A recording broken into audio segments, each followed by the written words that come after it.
I took my cleats off from calling plays, I came up in the field.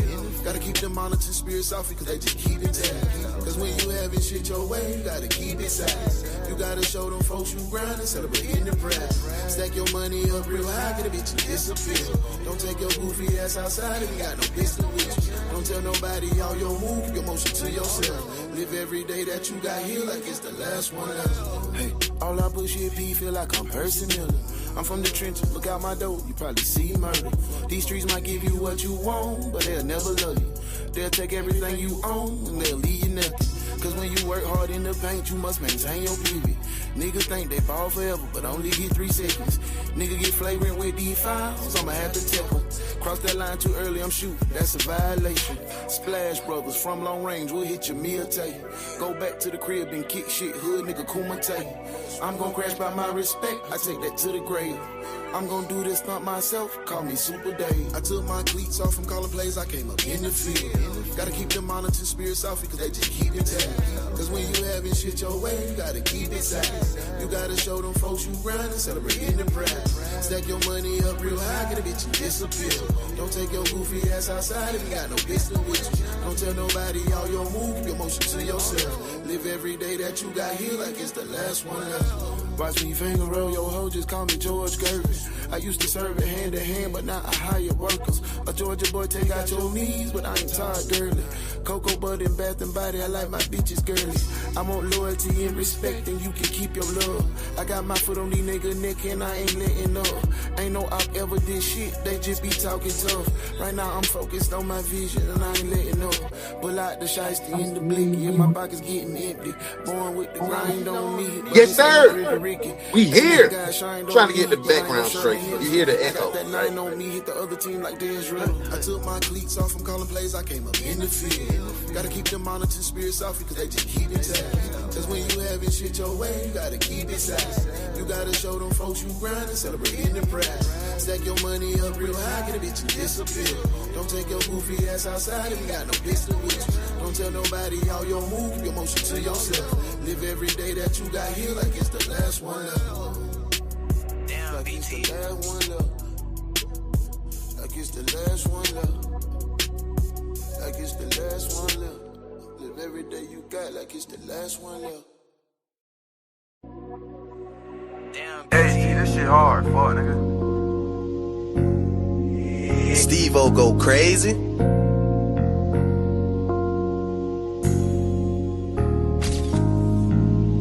She say she like my lingo, like the way I talk. She like a nigga style, the way I put it on. And she can tell a nigga pay, don't have to show it off. But she can tell by all these sticks that I'm a fucking boss. She love the way I smell, she love a nigga fragrant. She see the way I hustle, love the way I take risks. She peeping how I move, she see I taught her game. Once she had a real, she can't fuck with mine. Before I fell off from the wrench, I had the wrench, that mean I'm dressing well. Barbies all around me with toy bodies like they from Mattel. For those who try to infiltrate, I feel sorry for you infidels. You used to be the shit, but took a dip like Caitlin's rookie year. These women that you chasing crave my presence, we are not the same. Heavy like I'm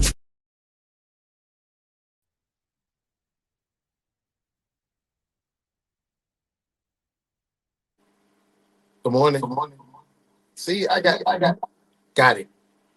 I fixed it. You don't hear it no more. Why are we still, why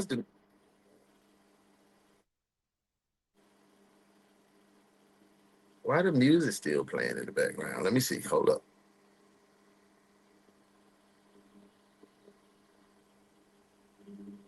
Boom.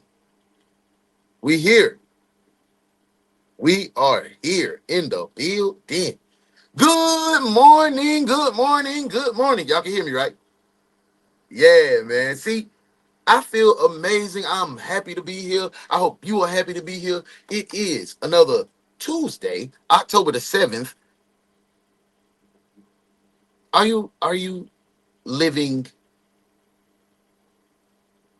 Oh, I'm finna say this gonna make us feel a different way. This is a question I asked myself this morning. Are you truly living up to your full potential? Before we get into that, you've seen Highway Collection, hwycollection.com. You see the weather's changing. In the morning, you gotta get your little windbreaker jacket, get your little throw a little shawl, throw over your shoulders. You might even have your prayer cloth wrapped over your shoulders now, because it's a little chilly. Highway Collection, man. Them tracksuits back, them hoodies back, the long flare leg pant back. You gonna tap in or not? You gonna tap in or not? Do that. Just a new way that I want to get that commercial in there, boom, like that when we first started up. But are you living up to your full potential?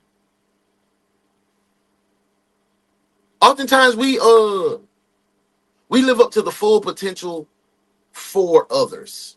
We show up for others, even our kids, even our family members, even our friends. We show up and we know exactly who we need to be to fit in and benefit and lift up our loved ones and loved ones like that are our friends.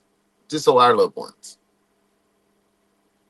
We know how to show up for everybody else, but we don't know how to show up for ourselves. You over here drowning, cuzzo need couple dollars.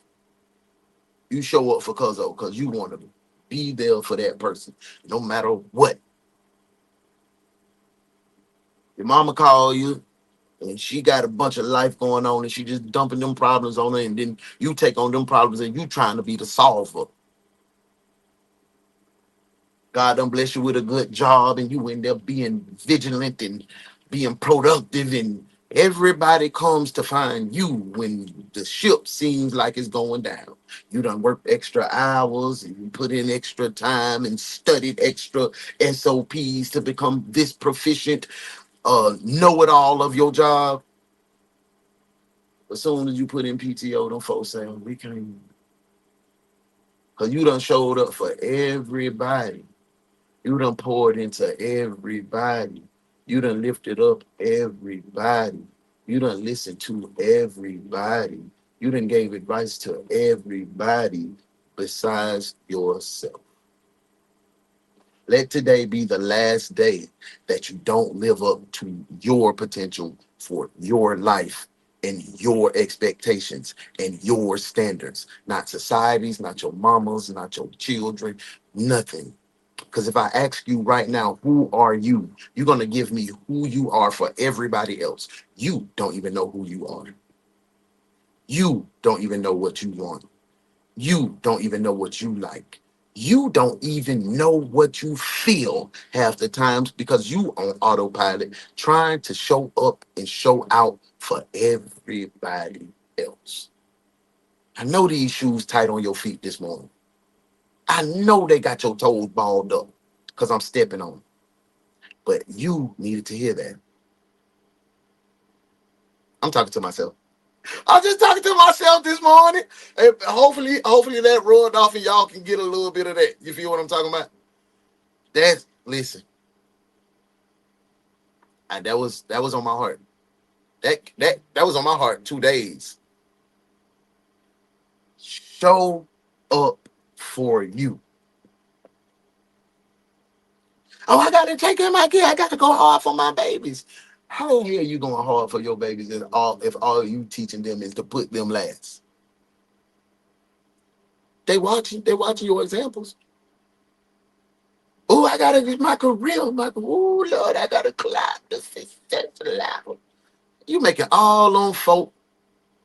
You making all them folk rich as hell. You going home with headache, backache, your feet hurt, and you ain't got nobody to rub you down, love you up, boost you up. The only person you can talk to is God. He done tried to send you several people to watch out for you, to take care of you, to save you from yourself. But you work so much, you push them to the side. God damn, boy, I'm talking to myself. Ooh. Ooh, I ain't even think it was gonna hit. I ain't even think this was gonna hit as hard as it hitting me.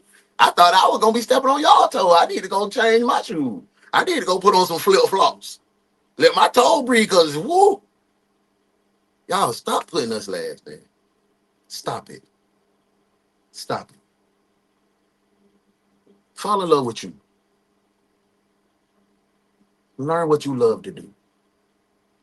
Learn what makes you feel good. Have that work-life balance. Don't kill your hobbies. Don't kill your dreams. Who the hell told you got to stop dreaming at 20 and 30 and 40? Who? If you don't hear nothing I tell you out of that whole message, man, fall in love with yourself. Ain't nobody coming to save you. Ain't nobody gonna throw you no lifeline. You only got you and God. So take care of you, just like He take care of you. That's enough. We don't went on. Hey, we in the break room. I'm finna go ahead and slide to the office, man. We got 30 messages in here. So that means my people in here, make sure you hit that like button to clock in, because we finna get to it. We got a case today. The case today is a truck full of corpses. Did I say that right? Is it corpses? Corpses.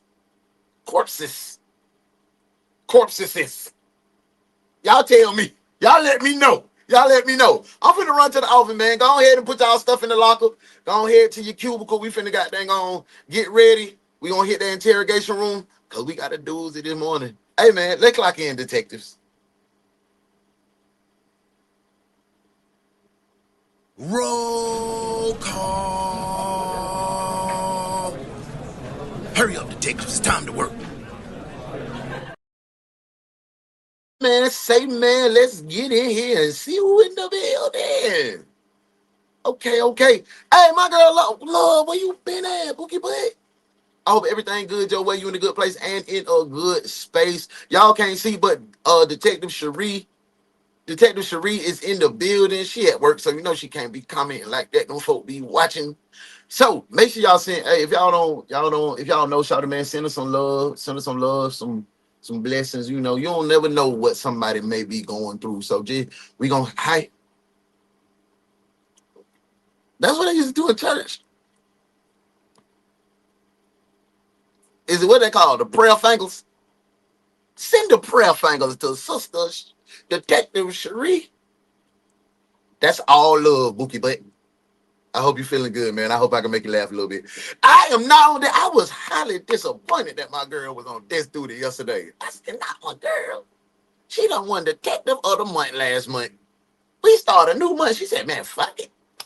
But she my Bookie Butt back. Hey, Sharon, I hope you feeling amazing. It's my girl, Risa. Hey, girl, it's about to be cold. I need to get my ducks clean. Mister, what you gonna pull up? You gonna pull up, Bookie Butt? Good morning. I hope everything good your way. Hey, blessings. My girl Love in the building. Hey, look who in the building. Hey. Nita said, not today, Jack. Not today. Hey, Nita, tell hubby I said, what's up, big dog? I appreciate y'all coming in. When you did good on that studio, though, you held it down. You was getting the warrants in and out. It was like, You was doing your thing, man. You was doing your thing. Risa, thank you. Beautiful saying to you. Oh, shucks, we in here, ladies. Oh, my ladies be showing up, man. My lady come in the building, man. That's why I love the ladies. That's why I'm going to tell y'all honestly, bro. I'm going to tell y'all some real shit. If people really don't like me because the way y'all love on me, I don't be doing nothing to nobody. I be here. Man, I ain't spent a weekend at my crib, at my house in the last 3 months. Not one weekend. But I ain't got time to be worried about what these niggas talking about, what these hating folk talking about. I'm here. I made it a conscientious effort months ago to say I'm only going to focus on who focus on me and who love on me. And it's been working beautifully. And I ain't gonna stop it. And I appreciate y'all ladies coming in the building. Hey, let's see. Love said, Detective Agency, happy Tuesday. I left snacks and drinks at the door. Folks can enjoy it. I don't hear no echo yet. That was going crazy, love. Hey, look. Hey, shout out to my girl, Nita. Nita in there. Hey, that's what I'm talking about. Nita, thank you so much for becoming a member. I appreciate it. Thank you, thank you, thank you, thank you so much for rocking out with me. Thank you for believing in the vision. Thank you for just putting a little battery in my back to help me go even harder, man. Y'all don't understand the love and the warmth and the joy and the just emotion that I feel when anybody just take their heart, because it is tough times out here. When anybody take their hard-earned money that they done put in these hours for, and they don't put themselves on the back burner to go get this money on, and they share that with me just for me to try to power forward on my vision, man, that means so much to me. Y'all don't understand that means so much to me. And I'm thankful. I'm thankful for the time. I'm thankful for the taps. I'm thankful for the money. I'm thankful for the smiles. I'm thankful for the laughter. I'm thankful for everything that you are to me. All y'all, man, I mean that. Appreciate that, man. That's love. Hey, oh no, what you hear? I don't hear it. I hear you clear. See, in the background, it was like it's a big echo. And me, I don't like to hear myself. So when I talk to y'all, I turn all the mics off. So I don't hear myself. I'm just talking loud. Y'all hear me, but I don't hear me. And when I hear myself, I be like, Sadly, no, see? Living up to my full potential. No, I always leave a little extra room to continue to grow. Yup, that's good. I like that mindset. But God gonna make a way for you to grow. Because when you hit that your full potential, when you feel like you living up to your full potential, that's gonna even let you know, hey, it's higher levels that I can go. It's higher levels that I can go. Because you never reach your full potential. Honestly, my opinion. God made us so great. We can try. We can. But if you are created in the man, I'm finna do no preaching this morning. He is King of Kings, the beginning, the Alpha and Omega. And if I am created in his image and he is great and he is man, hey man, hey man, hey man, hey man, don't make me look. I'm giving myself chill bumps talking like that. That's how I'm plugged in with my source. Are you plugged in with your source? Ooh, that boy got no, for real. I got chill bumps, y'all. I got chill bumps up my thighs and everything. Boy, good day, good week. Let your light shine. When you a light, let it shine. I done been holding my light back for so long, trying to live in certain images and be amongst certain crowds. I've got to the point I don't give two damns. I'm gonna be what God created me to be. I hope you do the same thing. Happy Tuesday, happy Tuesday. It's my bookie buddy in the building. It's that girl Modesty. She said, good morning, beautiful people. Hope everything's going your way. You're in a good place and in a good space. Thank you, thank you, thank you for being here. Yeah, hey, no, I was just hoping if I can help someone with something I may have. I just feel like, why not? And I appreciate that. I appreciate that. I appreciate that. Thank you, thank you, thank you so much. But God is pushing me to a place where I'm not going to have a choice to. Yep. He's going to make you uncomfortable so you can grow. He's going to make you uncomfortable so you can grow. They don't put a seed. They don't put an apple seed. Put that apple seed up there on that table and let us look at it. It looks so pretty. It bury it in dirt where the worms at. There ain't no light. Ain't no nothing for you. It's just complete darkness and sadness. But when the rays of God creep through that darkness, when the water that God provides for you to nurture you, and which is his word and his book, when it get down in that soil and it just seep and it just find just an inkling of water, just a little bit of water, just a little bit of light that he provides you in your darkest time, what you do? Boom, that sprout come up.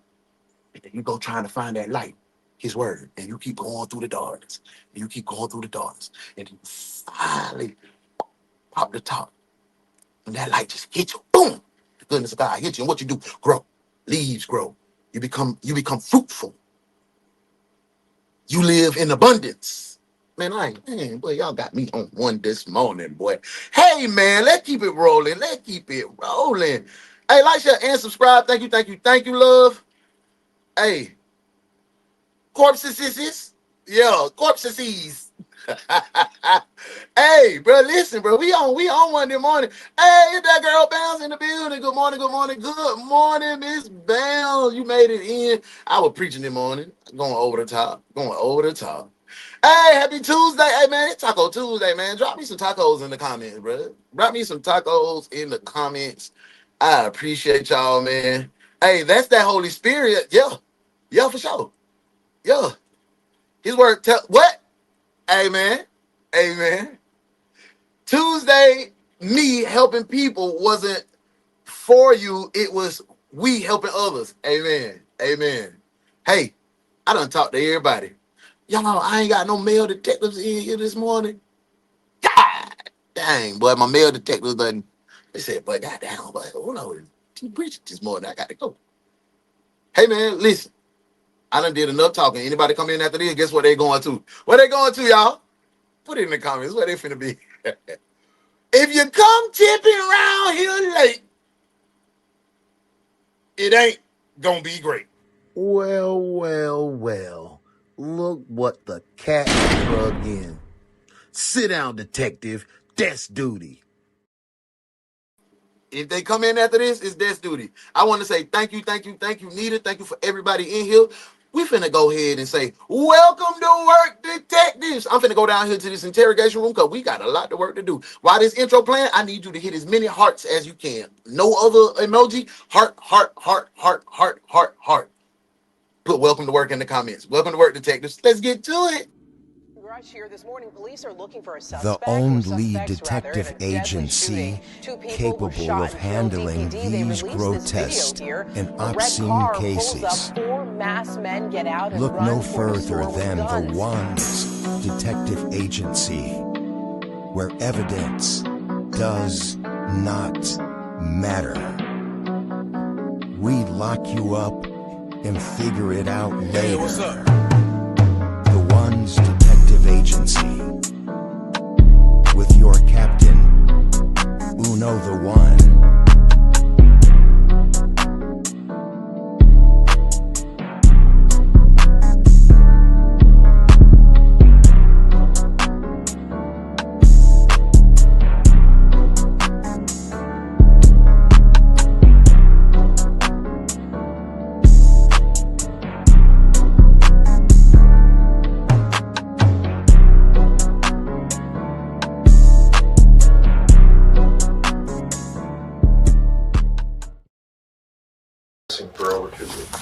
That's unlike my daughter. It's unlike my daughter not calling us or texting us 3 weeks. I'm telling you, murked all 3 of them people, man. I'm just scared, bro, okay? Step one is to tell me where the bodies are. Oh, there's right there. Oh, All of them dead. Now what do you think? God, I could imagine anything happen.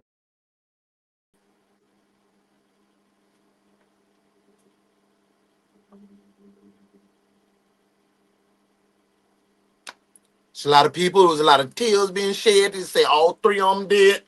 It was an auntie. It was a tia. It was a tio. It was a goddamn migo. It was a miga. It was, oh my God. I thought, what are we going to do? Are we going to get the paddy wagon?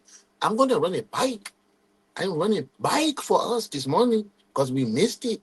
Pay attention. My name is Mateo. He's been missing for Nah, Bams, you was in here. I seen you, Shawty. You in here. Ain't no destiny yet. 3 weeks. I'm We telling gonna you, get somebody murked all to 3 get of some them destiny. people, man. I'm just scared, bro, okay? Step one is to tell me. So, what you seen so far? Do we have anybody we can put the cuffs on? Do we have anybody we need to apprehend? Is anyone going to prison in here? She said, I can't drive the van. You know what? Hey, look, before you take your shoes off, drive around here, bring the wagon. We finna get all these people together. Grab her, grab him, grab them. Hell, anyone got any more cuffs? Shh, tell Lieutenant to bring the paddy wagon. It's a lot of criminals around here. Lock them up. I I just had to get some. Well, I'll be John Brown. John Brown was a good white man that helped the slaves revolt against all the races, oppressive plantation owners. John Brown also gave all the his land to people that worked the land. When you came to work for John Brown, he gave you about 2 acres, a shack, some fruits and vegetables to plant for yours.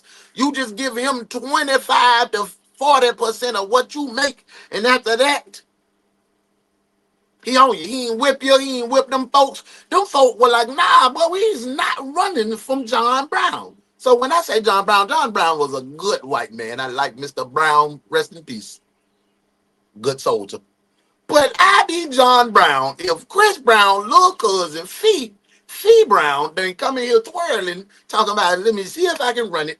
Can you run yourself right over here to this? Sergeant Hansy, I got another one of these late detectives that can help you write out tickets and organize the junk closet. Welcome to desk duty, detectives. Welcome in, Fee. Welcome in, boo. I hope you feeling good. Oh, there's sniper. Oh, All of them dead. Oh, we finna go up. I feel like we finna turn up today, y'all. The one person never left 3.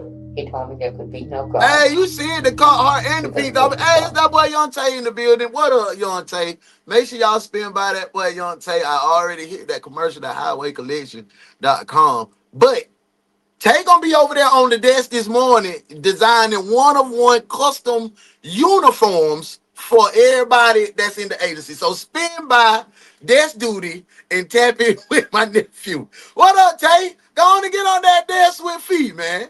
Well, well, well. Look what the cat drug in. Sit down, detective. Desk duty. What up, Tay? I want to know why the working right. One of the most shocking cases in New Mexico history begins with reports of missing people in the area. Hold up now. It isn't long until these disappearances lead police down a bloody trail left by a homicidal perpetrator driven by... Yo, New Mexico been knucking and bucking too now. New Mexico been going crazy too, bro. For real. vengeance. Even with the suspect in their sights, police can't stop the death from growing, and soon realize that it may be worse than But got real ever shooters on their imagined. team too. What about the other people he said he killed? Talking about real deal The other shooters. 11, that's still under investigation. The following report is based on official police records, and most of the footage has never been seen before until... Did the fool just say 11? 11? I know I wasn't tripping. Y'all heard that 11 too, didn't you? Y'all heard that 11. Please tell me why you stopping me? Yeah, I'm about to. Huh? I'm about to. What? I'm about to tell you. Stop sign? No, I said I'm... What stop sign, man? I said I'm about to tell you. Huh? You say stop sign? No one said stop sign but you. Why you stopping me? You made an improper right-hand turn. When you turn onto a new road, you got to turn that closest lane. So. Let me get my ID out for you. Stop sign? Back to the case.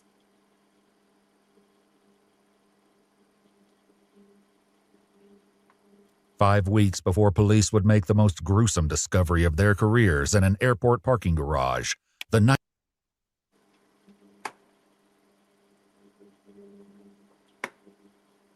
So I got the head fashion designer, Yonte White.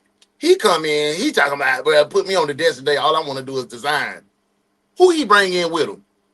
That's like Virgil and Kanye coming in together. Vyoshi. You know about Vyoshi in here together. Put him, how y'all both on desk duty? And I know Cheryl rode with you.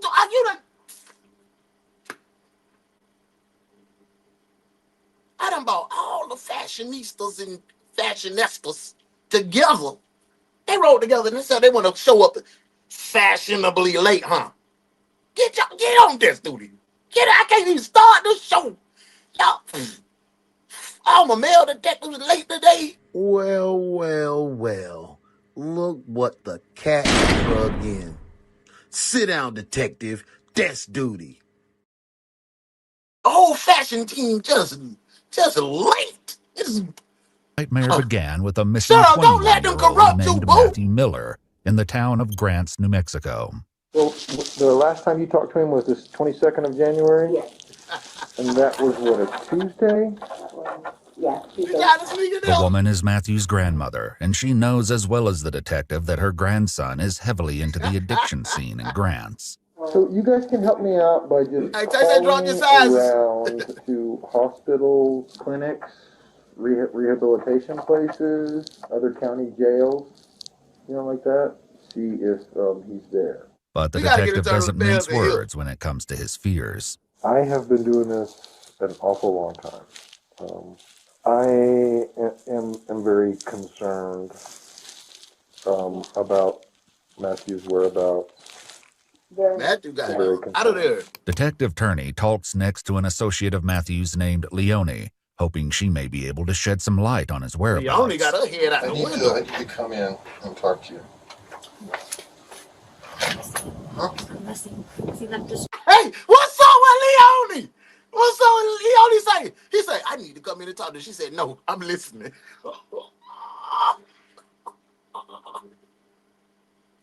Leonie, you keep playing no phone for to take your ass to prison.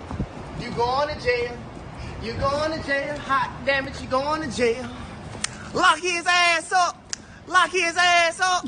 You going to jail. You going to jail. Your ass. I'm not worried about. I'm not this. I don't care. I don't care about any. I don't care about any drugs, drug stuff. You need a Cuban field. We need to have a chat with you. We're looking for Matthew Miller. He's been missing for over 2 weeks. You know who I'm talking about? Yeah. When was the last time he was here?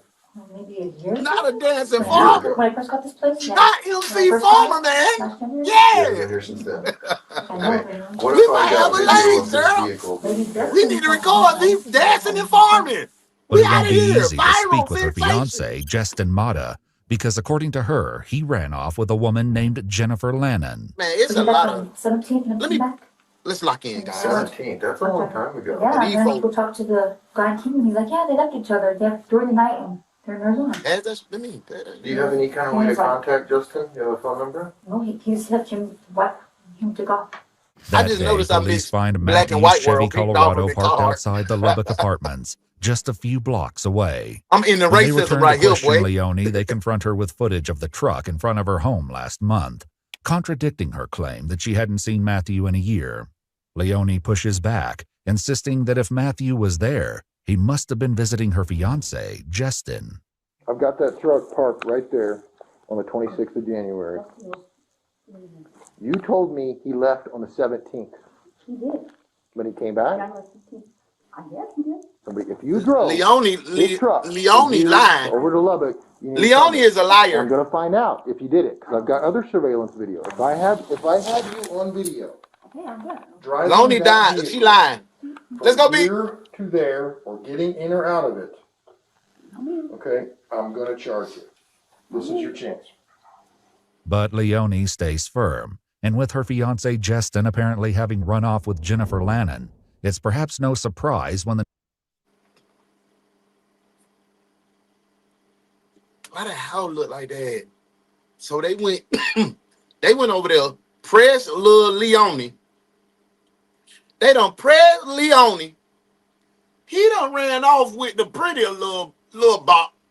Leonie done she meffed out. Leonie on something. Lonnie Baloney on something. Leonie, she is on something. Okay? But y'all done went over there and pressed her, and she said, I ain't see that man in a year. Y'all think Leonie lying? Put it in the comments if y'all think Leonie lying, man. Put it in the comments if y'all think Lonnie Baloney lying, man, because somebody going to... You going to jail. You going to jail. Hot damn it, you going to jail. Lock his ass up. Lock his ass up. You going to jail. You going to jail. Your ass. Call that comes into Grant's police department is from Jennifer's mother in New Jersey. It's unlike my daughter to go 2 weeks without calling us. Then it went up 3 weeks. It's unlike my daughter not calling us or texting us. 3 weeks. The police are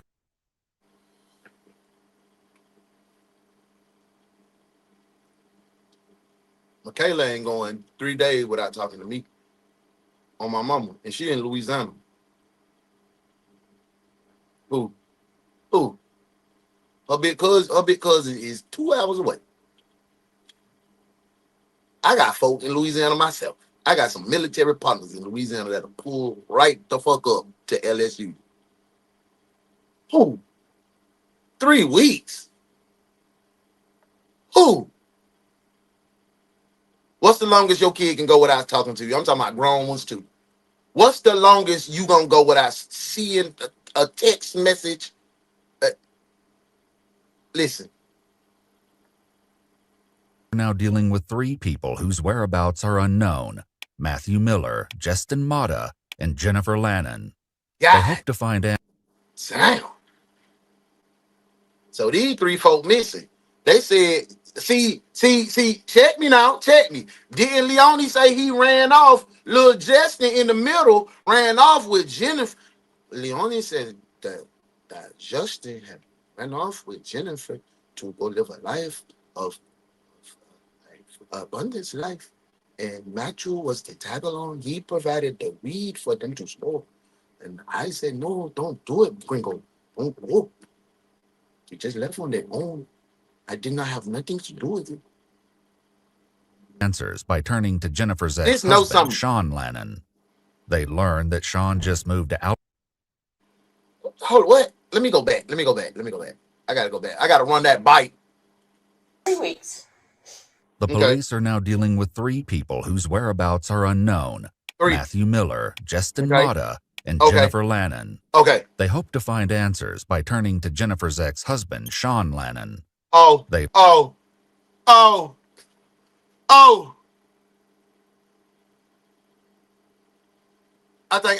think this is the first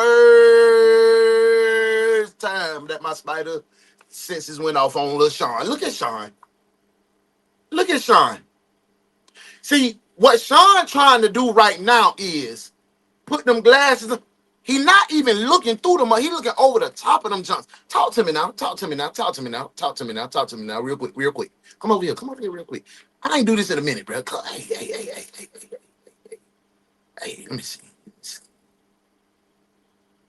Dang, I must have in my new upgrades, I must have deleted. I was gonna tell y'all to come to the office, but just come over here to the side real quick. What Sean doing is, I'm gonna let you see while I talk to you. Let me show you. What Sean is doing is trying to look unassuming. He's trying to look like, I'm just an old guy with a cul-de-sac. I'm just out here just concerned for my ex-wife. Okay, let me spit game. Jennifer was giving that sloppy, toppy, and funky box to Justin, right? Justin was in that thing like, yeah. He was hitting that thing, and she was like, oh my God, papi. Oh, I do not love Sean. Vienna, man, Vienna. And Sean was like, I love Jennifer. I love her. But Sean used to be in the service. Sean was a sergeant major. He done went to the first Gulf War. That bitch got PTSD, right? So the weed man, Matthew, the weed man, had done got down text Sean, because Sean smoked weed too for PTSD. He had done text Sean and be like, hey, Slime, but I seen Jen. He was like, shit, I ain't see you. I've been calling her phone all day. He was like, oh, shit. Her and Justin was at the goddamn Super 8. I had went over there to serve a sack. I had seen them. I had served them a sack too. They said you had knew I was. He done pulled up on it. Done hit the bodies on their ass. That's my theory. Get back to the case. Learned that Sean just moved to Albuquerque with his kids to stay with a friend, having been evicted. God damn, man, all my OGs and my partners done came in. What's up, D? Big salute to my bro D-Ski in the building. What up, Diz, man? I hope everything good. Your way, you in a good place and in a good space. All the male detectives was late today. I said, what? The girls in here laughing at us. They were like, I told y'all, them niggas don't never show up on time. D, come on, man. Join Tay and Vyoshi and Cheryl over there on this duty, man. Lord have mercy. Well, well, well. Look what the cat drug in. Sit down, detective. Desk duty. What up, D? Appreciate you being here, bit out. The house and grants for not paying rent. Nonetheless, he makes the drive to speak to police. Okay, let's see what Sean's talking about. We want a very specific time. Like text, call, see what? C.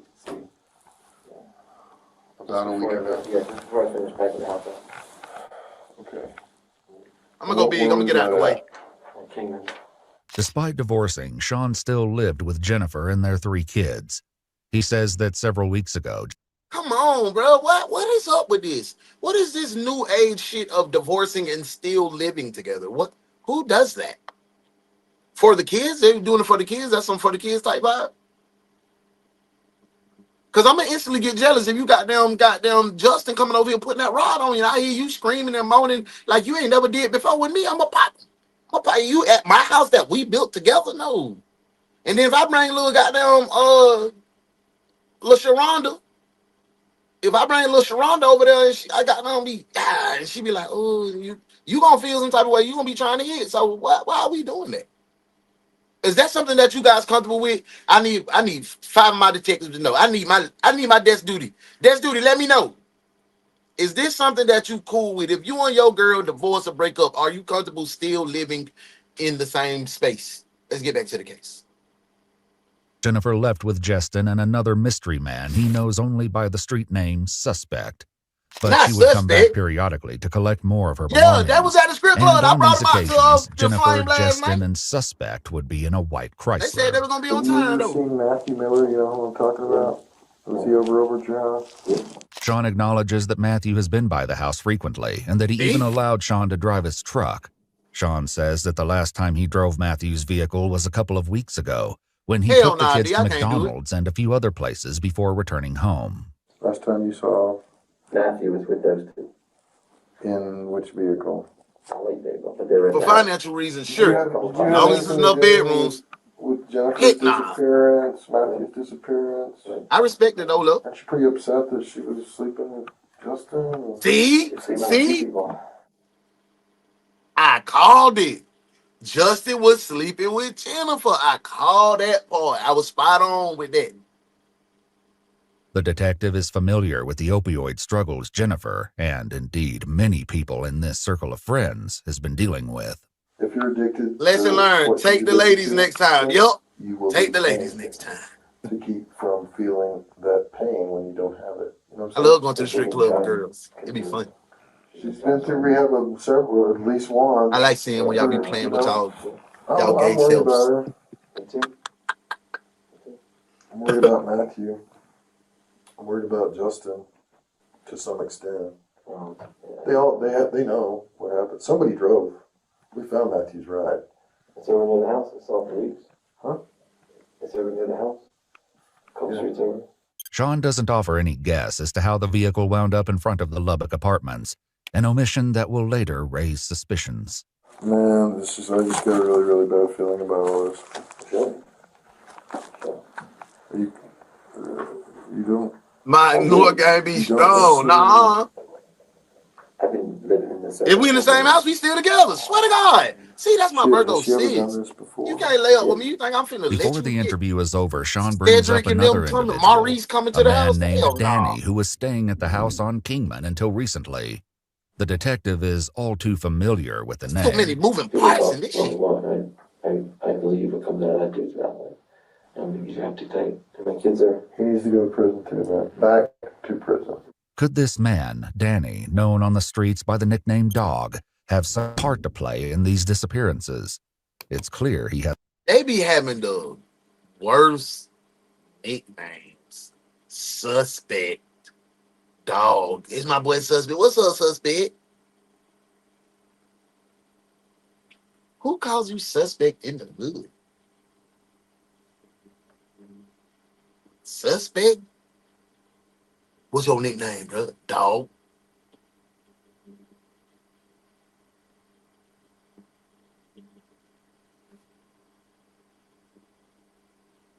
Perfect.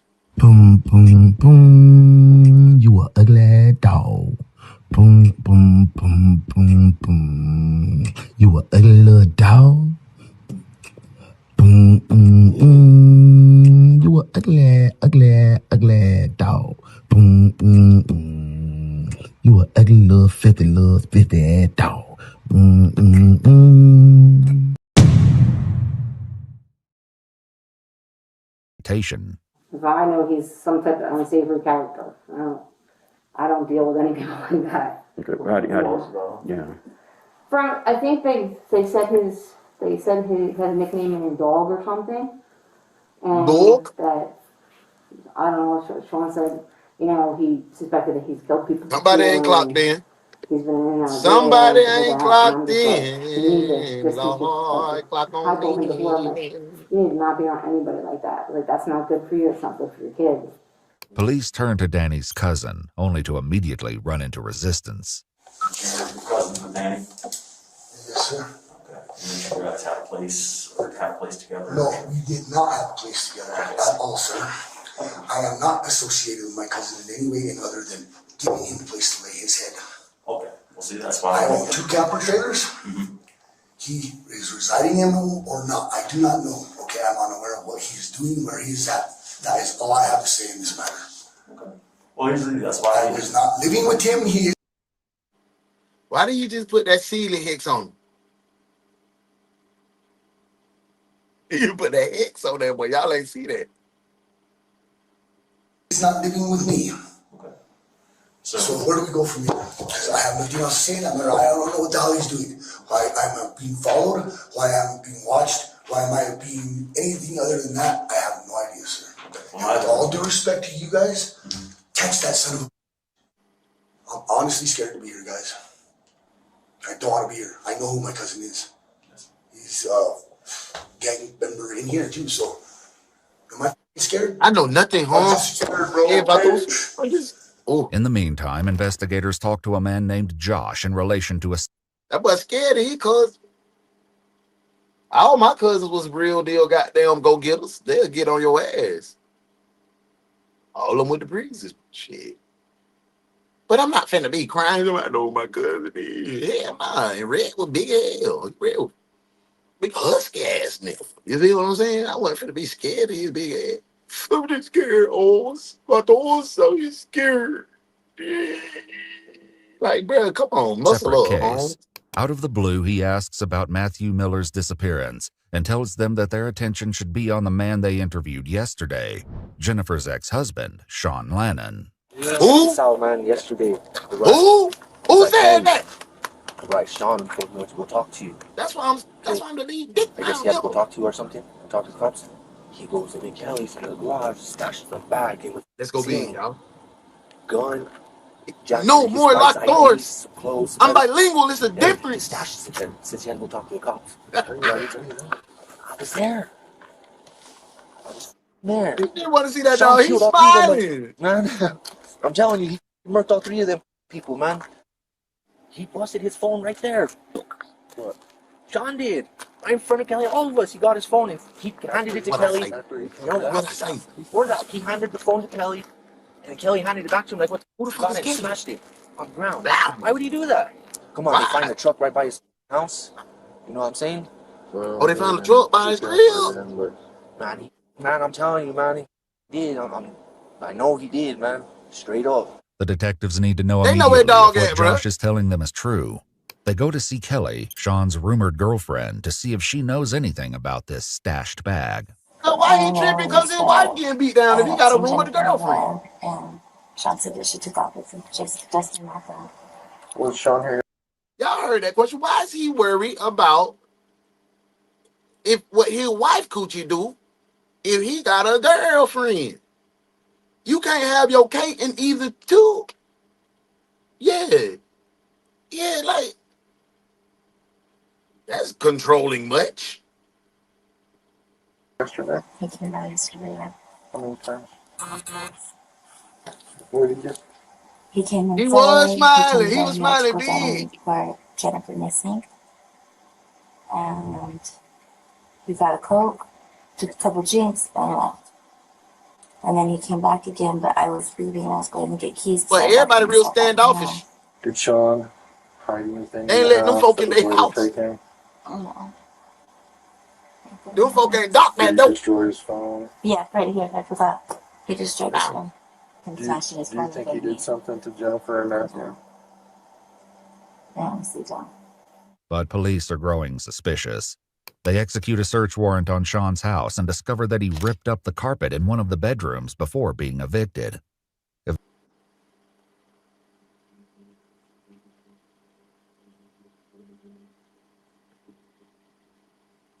He was trying to put on the costume. Y'all seen that ugly ass shirt. That boy ain't pull out that lime green and blue collar shirt since middle goddamn school.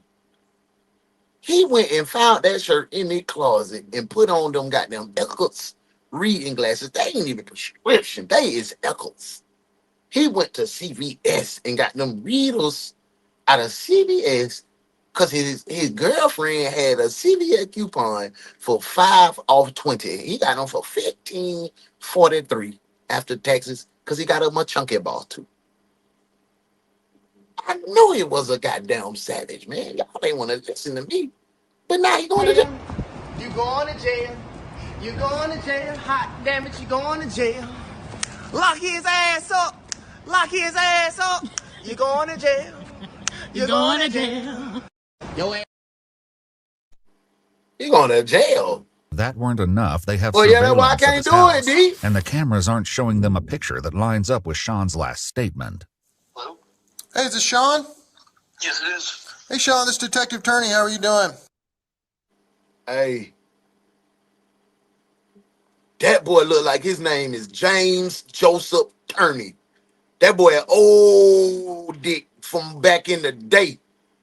That boy went to detective school with Dick Tracy, boy. Look at that mustache. Oh, James Joseph Turney.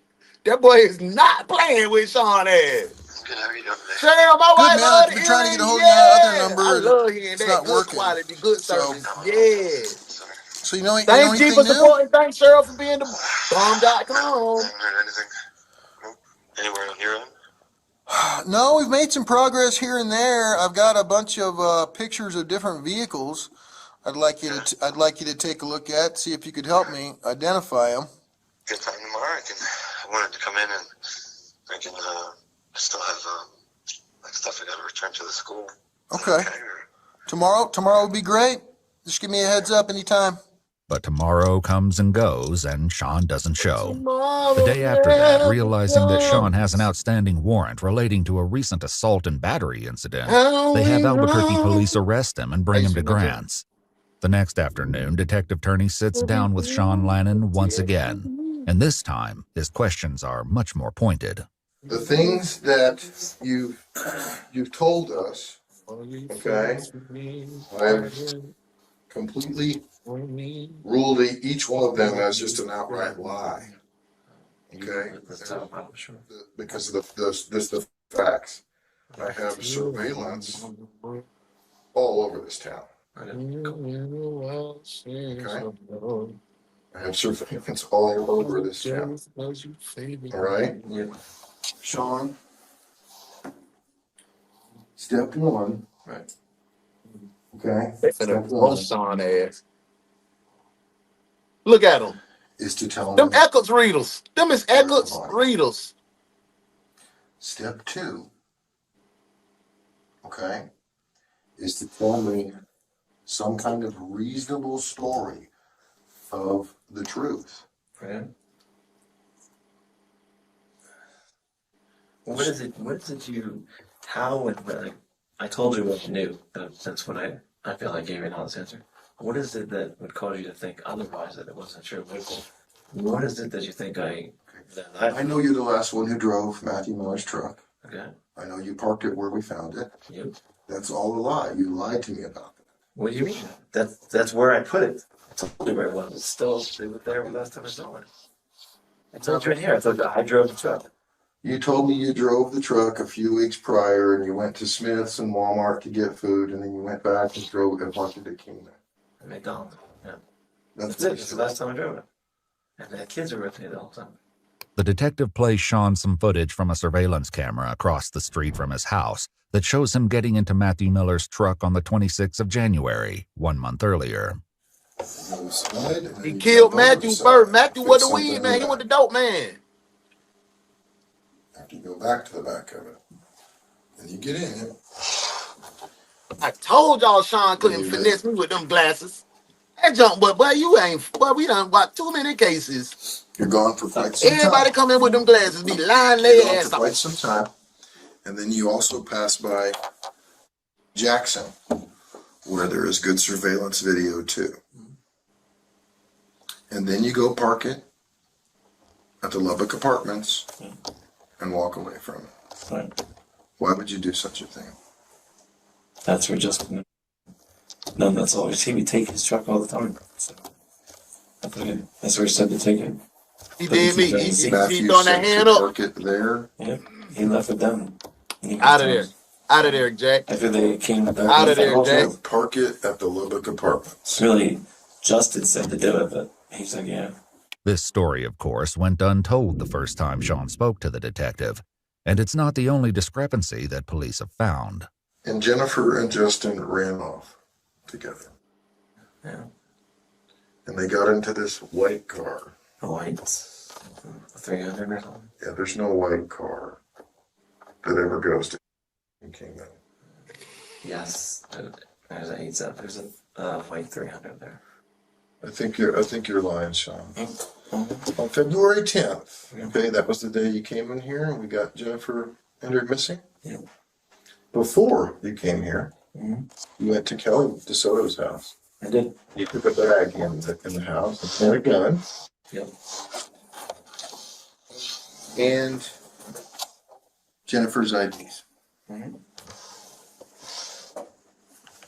He's just so matter of fact with it, though. You're admitting she did that? I had a bag at the house, yeah. On your way here, you stopped at Kelly's. I stopped at Kelly's. Right? Yep. Talked to Kelly for a few minutes. And I left. You took a bag in her house and hid the bag. I didn't hide the bag. I left it on the kitchen table. My grandma gave me them glasses. Laptop and everything. And there was a gun in the bag. There was. Justin's gun, which was... Let's go. And Jennifer's IDs. And Jennifer's IDs, yeah. Sean says that when he went back to Kelly's house after the interview, the gun was missing from the bag. Once again, he brings up Danny, his allegedly dangerous acquaintance. I said, where's the stuff that's in the bag? And now he's trying to give put up this red herring. I was like, look at this, guys. Put on the scary sign. He has the... He's trying to blame Dog. But like, right that now, nickname the don't even detective is sound more like interested in Sean's Dog. actions. You destroyed Jennifer's phone. I carried Jennifer? You smashed it on the porch. I didn't destroy it. What up, Miss Bams? I'm delayed because somebody got me in the driver's seat. Well, don't call her, bro. And who the thing Kelly. Yes, I his didn't whole destroy the demeanor phone. gives off killer. That's a crazy disguise to have. That's what I'm saying. You didn't smash a phone I didn't smash a phone. Look, in that turn them hands interview up every here, time. Turn them hands up. Turn them hands up. Is this the good We done watched number to enough of these contact? interrogations to know And you said this nigga lying. after you left and went to Kelly's and destroyed That would be the... I never was able to contact you on that number again. You never called me again asking. Hey. Are we convicting Sean? Are we convicting Sean? I need all of the detectives to answer during lunch break. Before we answer that question, I'm gonna let you go to lunch. Put lunch break in the comments. This is how you clock out for lunch, because y'all been riding my goddamn on clock now that they've been telling me I've been giving out too much overtime. Okay, now clock out. You got to put lunch break in the comments. You got to pick your favorite emoji on the right hand side of YouTube. Tap it repeatedly 50 times, real fast, like that. Okay? Then enjoy your lunch. It's lunch break. Say, baby, we got them eggs and we got the etouffee for you. If you want to come on in here and get you a nice pot of that gumbo for breakfast, baby. But you got to get your ass back to work.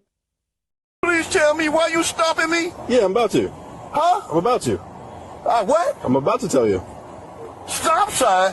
No, I said I'm. What stop sign, man? I said I'm about to tell you. Huh? You say stop sign? No one said stop sign but you. Why you stopping me? You made an improper right-hand turn. When you're trying to a new road, you got to turn that closest lane. So. Let me get my ID out for you, partner. I appreciate you, man. Can you hand me the beer as well? Huh? Can you hand me the beer? Who? The beer? Can you hand me the beer? The alcohol. There's no beer in there. I can see it. Right. Hey, hold it. Don't be searching my car. We don't stop me talking about I ran a stop sign. What's going on here? We had an open container in the car. Wow. What? Why did you stop me in the beginning? What's the proper call? You made an improper right-hand turn. What is the proper call? You had to turn into the closest lane provided. I want you to say that right here. I did multiple times. What? Improper right-hand turn? Yes, that's why you're being stopped. Are you for real? And then you also have a beer. I was at a house and y'all got a warrant to arrest me. I did? About an improper turn. No. Are you kidding me? No one got a warrant to arrest you. You just traffic. It pissed me off, man. How much you drink tonight? Wait a minute. I gave you my bank card too? No. This is your license. Mr. Robinson, I'm over here. How much you have to drink tonight? Sir? How much did you drink tonight? Who? How much did you drink tonight? I don't really drink. That was the beer you were just trying to grab out of my hand. I ain't finna lie to you, I don't drink. What? You don't drunk? I swear to God, I don't drink. All because of an improper turn, as y'all say. A misdemeanor. Ain't that a... Please tell me. Tired of the same old things on the internet? Check out the Flash Mob channel lineup.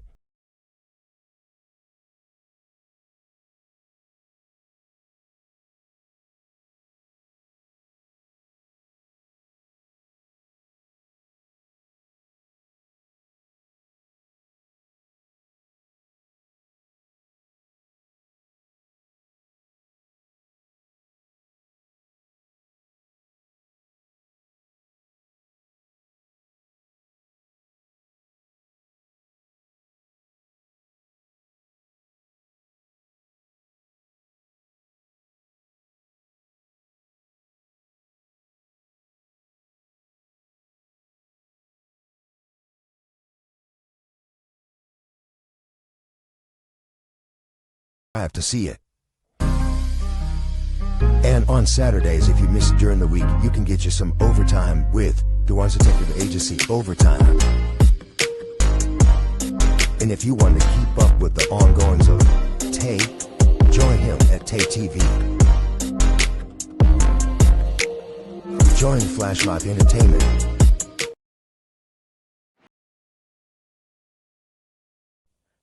Say, baby, we got them eggs and we got the etouffee for you. If you want to come on in here and get you a nice pot of that gumbo for breakfast, baby. But you got to get your ass back to work. Arguments ready for all of Detective Turney's points, but the detective has a simple explanation for why his suspicions are not going away. So you got Matthew. Let's say there's 10 people in Matthew's household that could be persons of interest in his life and his disappearance, right? So then you've got Jennifer. Yep. Let's say there's another 10 people, okay?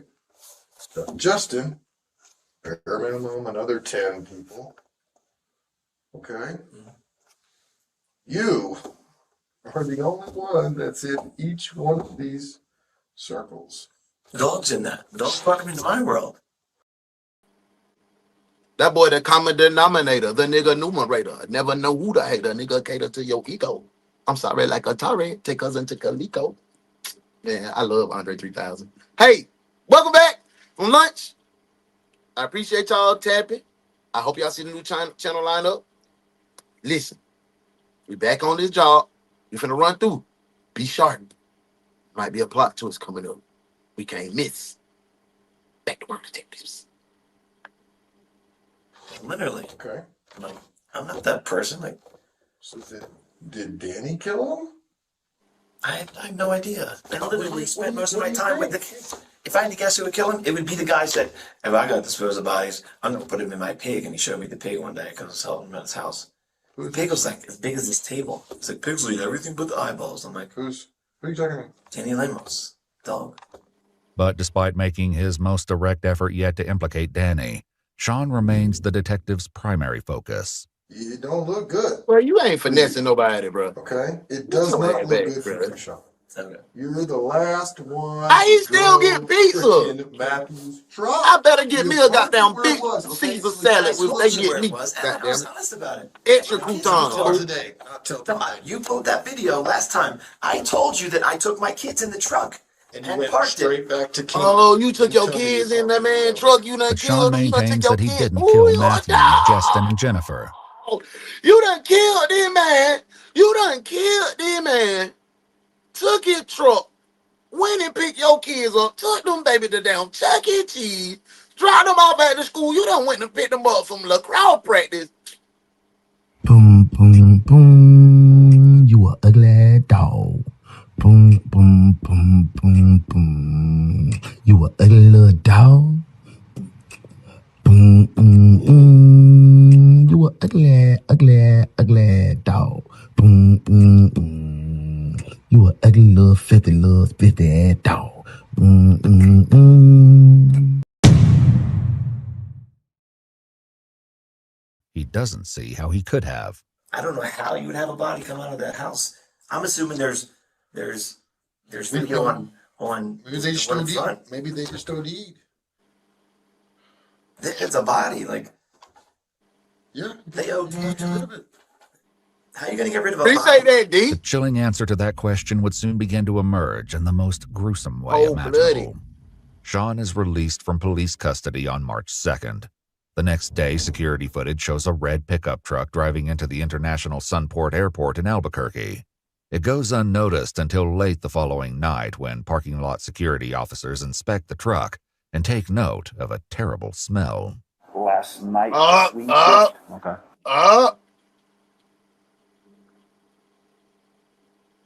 They in the bed of the truck. Y'all remember we seen that Tupperware in the beginning of the video. They in the bed of the truck. They in the bed, Sean, you dirty bastard. You dirty. Don't you remember you is a little ugly doggy? You said you'll be coming back, your ugly self. Ugly, ugly, ugly, ugly, oh, ugly. You were ugly, ugly little dog. Doom, doom, doom.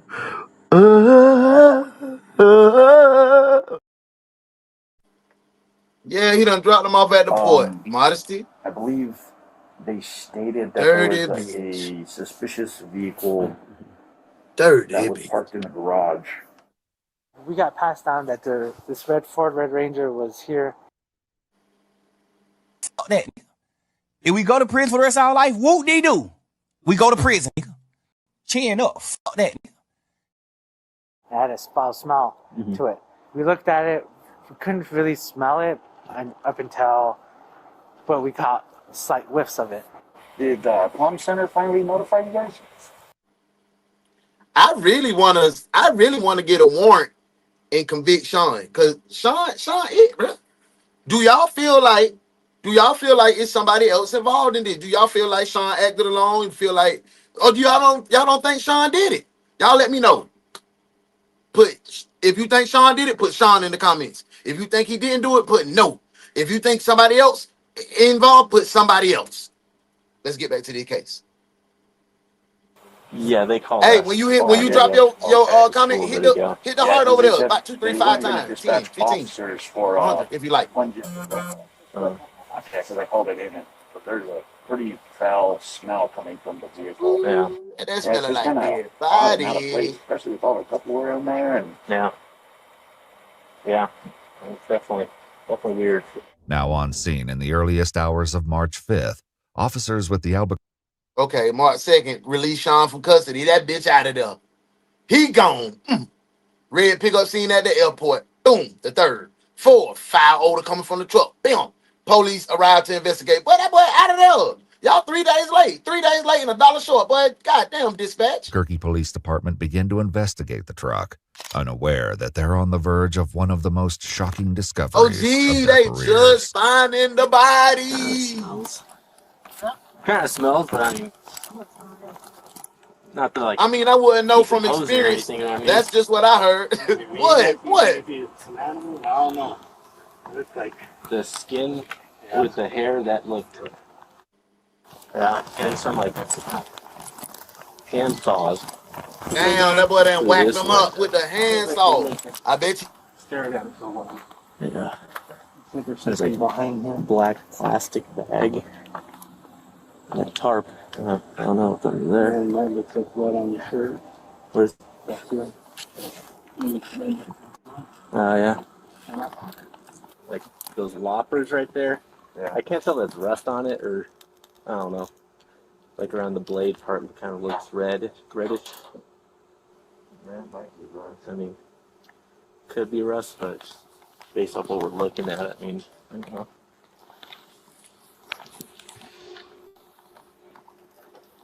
This one just kind of smelled blood on that thing. Hello, young lady. Hi there. We have a suspicious situation here. There's a bunch of big Tupperware cups in the back. And it smells off. Got that boy in a Tupperware. No, we kind of pulled one over and it looks like there might. Y'all can hear me, right? Want to make sure. Had a call came through. So. I don't know. People there. Like free clinic treating STDs. If there is that onion are you the smell. one that authorized homicide to come out? Them tarps are dead giveaway. Come out and then we'll authorize it. Look Oh, look, Pop them up with that little piece of junk, boy. Oh, Ooh. there's skin right Stay there. out of it, Desmond. Don't back Yoshi BS. Yeah, He definitely. doesn't want to talk about driving, but stay talking shit. Ask him who When trained him crime how scene to drive a investigators semi. arrive, they Yeah, begin I'll wait. processing the truck. Inside the bins, they find Don't be body starting parts, with no a Virgos. male Y'all torso ain't in one. learn, bro. Y'all ain't learn. Don't start with no Virgos because Cheryl has a complete list of things related to driving that she. I remember when we first got together, he had turned the curve too hard. Boom, he done blew the damn balance off the left tire. Don't get me started by his not. The speed limit be 45. He want to go 67 and turn. Yeah, she got April 7th. Yeah, don't do that. You gonna get my boy V in the world of shit now. Yeah, let my boy breathe. An intact female in another, and yet another a second male torso with a blade still lodged in the rib cage. Oh, damn. Ultimately, alongside bloody hand tools, all of the body parts are found in the bins, and they will be identified as the remains of Jennifer Lannon, Justin Mata, and Matthew Miller. So it is? It's a stolen plate at a grand second. The investigation continues as night turns into day, and the media gets wind of this shocking development. Copy, sir. What's the newspaper that closed up there? Yeah, it is. All media is supposed to meet at the Sheraton. Yeah, I saw that. Thanks. Okay. How's it going? Hello. Did they send you guys this way already? What? Did they send you guys this way already? The whole press conference thing is over. Okay. So we came over here to. We're gonna do a quick live shot. The chilling discovery draws significant attention, but the investigation is only getting started. Police turn to the airport security cameras where they find their first lead, a man heading down the parking lot elevators right around the time the truck was dropped off. Combined with some other security footage, it gives the detectives a place to start. We had a male that came from the parking garage and came down, and we've gotten to an ABC green cab. I think it's the green cab. We don't have ABC. I think. Green cab. Sorry, green yeah. cab. Okay. I didn't see him get in, so I couldn't really answer that. Okay. Do you recall anything about him? I can't remember having a conversation. That boy a dog, bro. If there was. For sure. Hey, Vyoshi. This for Sean ass in honor of my boy Vyoshi for creating this. This for him. This for boy.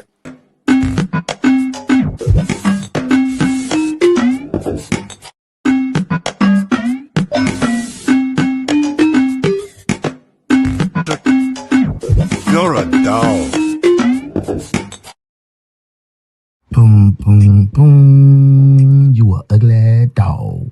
Boom, boom, boom, boom, boom. You a ugly little dog. Boom, boom, boom. You a ugly, ugly, ugly dog. Boom, boom, boom. You a ugly little filthy ass dog. Boom, boom, boom. Don't you remember you is a little ugly doggy? You said you'll be coming back, your ugly self. Ugly, ugly, ugly, ugly, oh, ugly. You were ugly, ugly little dog. Doom, doom, doom.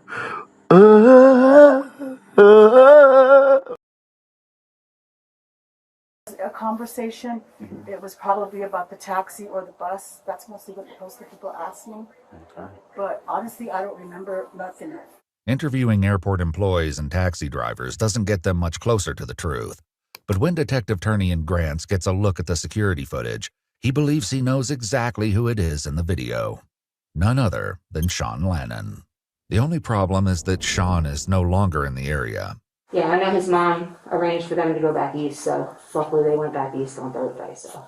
Indeed, less than 12 hours before airport security noticed the mysterious red truck in their parking lot, Sean Lannon and his 3 children boarded a flight for New Jersey. He takes the kids to his mom's house in Gloucester County, New Jersey, where police are watching Sean's movements and waiting for him to separate from his kids. The plan is to move in and get the children to safety at that time. But in the meantime, police in Albuquerque have a new problem. Only 3 people have been reported missing in Grants, and they're accounted for by the victims in the bins. But in the passenger seat of that red truck, they found the body of another deceased man, his face destroyed with significant trauma. Underneath him, police found a short-handled sledgehammer. So who is the dead man in the passenger seat? They begin with the information they do have. The registered owner of the truck, a man by the name of Randall Apostolon. They track down his brother to see if they can find Randall and determine if he has anything to do with this tragic crime. What's up? Are you Mark? Yes, I am. Mark? Yes. Okay, good. And is your mom Claire? Excuse me? Is your mom? Is it your mom? You live here with someone? Grandma? No, I don't. No? Gentlemen, what are you here for? We're Please here. get to the point. Sure. Actually, we're looking for a fellow named Randall. That's my brother. Okay. Talk to you about him? Yeah, would you like to come in? Yeah, sure. Yeah. If you don't mind. I'll get a mask on. Thank you. I really don't know where he is, to be honest with you. Okay. All he does is receive his mail here. Oh, okay. Okay. So, Can we just... go ahead and have a seat. I'll bring the chair. Do you know where he lives? My brother's in transit. I mean, he has been since I had to buy his house because it was in foreclosure. May I ask what it's in reference to, or is it private because you guys can't tell me? Well, it's a little bit private. It just we're looking for. Oh, there was a dog in the video? Yeah, we've got some questions for him. Mark shares that his brother has struggled with addiction for years and has been homeless lately. I truly think he's living out of his vehicle. I truly believe. Tell me why you think all the that. dogs. That's the whole canine unit. Let's see. Because he's been Sean going got from that cold friend sack. I to knew he was a friend, killer but when the I seen last that sack friend on him. That I cold sack. heard, It was, oh, I know and I you don't know ready. where the friend lives. 4 body, 4 piece. Booted him out last week. Police eventually tracked down a man named Aaron, who may have been one of the last people to see Randall Apostolon. Aaron tells them that he was hanging out at the Family Dollar one day when a man approached him looking for storage space because he had some boxes that needed to be stashed overnight. He had to do it in a hurry because they were coming to tow his truck or something like that. I don't know if they were repoing it or he said someone was coming to tow it, so I assume they were repoing it. So he had to get his stuff out of it. So I said, all right. So I thought of Randy because I've been doing some work with him. He said he introduced Randall to this stranger, and that was the end of his involvement. That's about all I really remember. I remember that guy said he was ex-military. He had 3 kids at home. He said he had 3 daughters. He lived in... I called this shit. I called it. Didn't I tell you? I said Jensen had ran off with Sean's wife. He, what's the old boy? Michael Miller. Was he the weed man? But that wasn't proving that he was the dope man. He was the weed man. Them two ran off. He found out. The weed man came over to him first and was telling him about it. He lost control. Like, beat him, killed him. Right? Boom. So then he ran down on the Jensen dude that was fucking his wife, killed both of them. Blah, blah, cut them up, put them in Tupperware. The fourth dude, Randy, right here. Randy was just a witness. Randy was just a witness. He seen Sean in some way. He seen him, and Sean had to off him. He knew. Then he went to Eccles and got them glasses. Boy, ooh, Sean gonna be in jail like this. I'm finna do my 5 years and get up out of here. This 5 years is gonna be a breeze. Okay, got a toilet right there. All right, big fella, why don't you toot that ass up on that bed? Hey, my man, I just came to do my time. I ain't waiting on it. Looking like a peanut butter Reese cup, and I need a piece. Bro, I don't know what you see, but I just came to do my time. You gonna do your time while getting hit from behind. Now toot that ass up. Bro, you tripping. I'm not with none of it. I just came to do my time. But I'm gonna go ahead and sweep this Jeff, you stand for jamming your ass while you in lockup, big now fella. You tripping. Guard! And I'm on hard. Guard! On hard! Guard! On hard! Get naked before I come over there and take it. Bro, what is wrong with you? That's the sound of me all up in your ass. You some type of freak or something? Guard! I'm for the guard, but I'm still on hard. Guard! Arch your back up and toot that ass. Guard! With your whole ass. The parole. I think somewhere up on the 2nd floor, and that's about all I remember him talking about. If the spotlight of suspicion on Sean Lannon wasn't already bright enough, Aaron's story is the clincher. Sean is ex-military, has 3 children, and was living in the Pearl Apartments with his friend Diana right up until the day he flew back to the East Coast. In New Jersey, the mission to peacefully separate Sean Lannon from his 3 children is a success. But Sean himself has escaped surveillance. According to his mother and sister, he went for a job interview in Virginia. Police don't know his actual whereabouts, and they certainly aren't prepared for what he plans to do next. In the meantime, Jennifer's family comes to terms with the growing likelihood that Sean was their daughter's killer. And she said, Mom, Sean would never let me go. I could never leave him because he told me that he would kill me first. He'd have to kill me first. In Albuquerque, a positive identification is made on the body in the passenger seat of the truck. It's Randall Apostolon. After notifying his brother Mark, one detective must call him back with grim advice when the Ranger is released from evidence. I do wish to absolutely warn you and encourage you, sir, that this truck, because of the bodies were hauled in it and the condition that they were in, that if you want to retain custody of the truck, you're going to need to have a professional cleaning crew, ones that specialize in crime scene or medical cleanup, go over the vehicle, because it said there's a the odor of the decomp, and there's blood inside of the vehicle. So if you're wishing to get it, that's obviously it's your discretion, but that is what you would need to do. And in a conversation with Sean's friend Diana, police finally reveal the truth about Jennifer. Do we know anything? Yes. Do you know if she's That's okay? a 5-piece. Jen? Good. So, I may be regretting you. No, she's not okay. Not at all.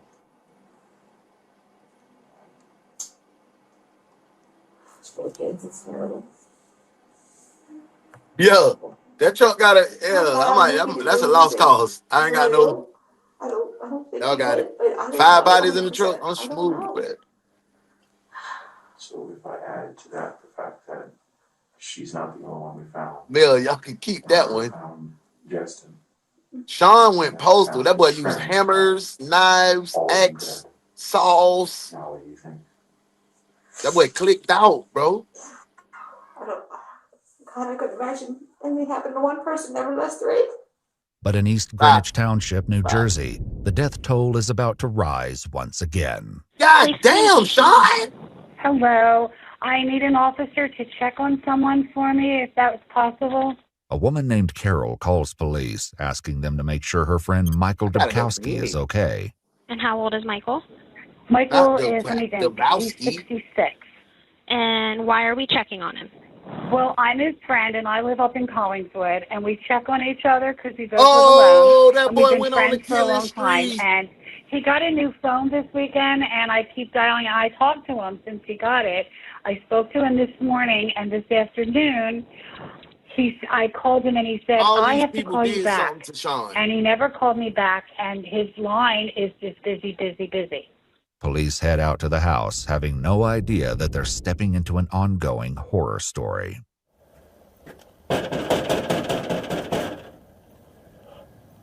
All them folks that died did something to Sean. When there's they no triggered answer, the him in a officer way tries lifting the garage door as much as wanted to end possible their to see lives. inside. County 1735. This is a lick back. Should be a car All here. these are lick backs. All right. Dude, weed man, dope man. Oh, you knew that this man was effing my wife? So I'm killing you because you was in my face. I'm killing the dude that was effing my wife, and I'm killing my wife. Then, oh boy, Randall was a part of the me. He might have sent a text message or two to his wife too, and he want to get him because Randall was a handsome goddamn on Latino man. You feel what I'm saying? So this dude right here must have been a like mama old boyfriend that used to beat him. Yeah. I was able to pull the door open just a little bit, a couple inches. I can see that there is no car here. Yeah, he's a curious real neighbor serial sneaks killer. over to the house. I mean, and everything Sean ain't is playing. locked. I mean, Yeah, everything is locked up. Like, yes. He's our intrusive thoughts in motion. Right, and that's my major concern. It seems like it's completely out of character. News soon comes that could either explain the situation or make it much worse. Car was in Camden City around 3:49. That boy want your life. Yeah, give it here. Which is right down the street from Walter Rand Station, though. And with him having family Dang, in Boston, Sean a real he takes savage with 30th this Street action. Station in Philadelphia there by train. Okay. So I'm hoping he went to Walter Rand Station, got the river line over to 30th Street. I don't know. It doesn't seem right. That's not Mike, no. The police give the garage door another try, and this time they make entry. It's not long before they notice something that changes the tone of this wellness check completely. And he broke a little. Get through there. See if that's unlocked.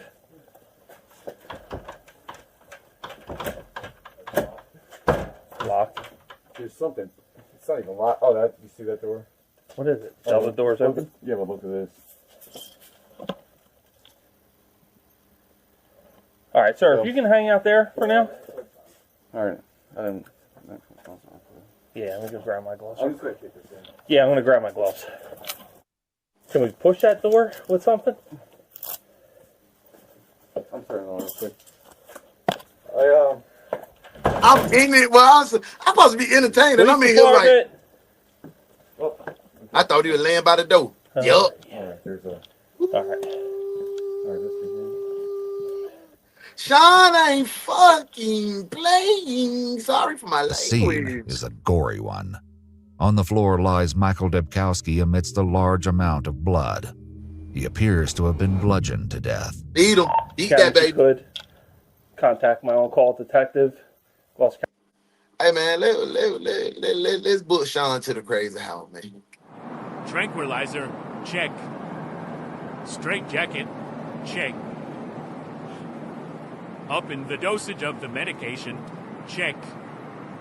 This one right here just ain't right. Send him to the crazy room. County Prosecutor's Office and me. County, we need that vehicle entered stolen also, please.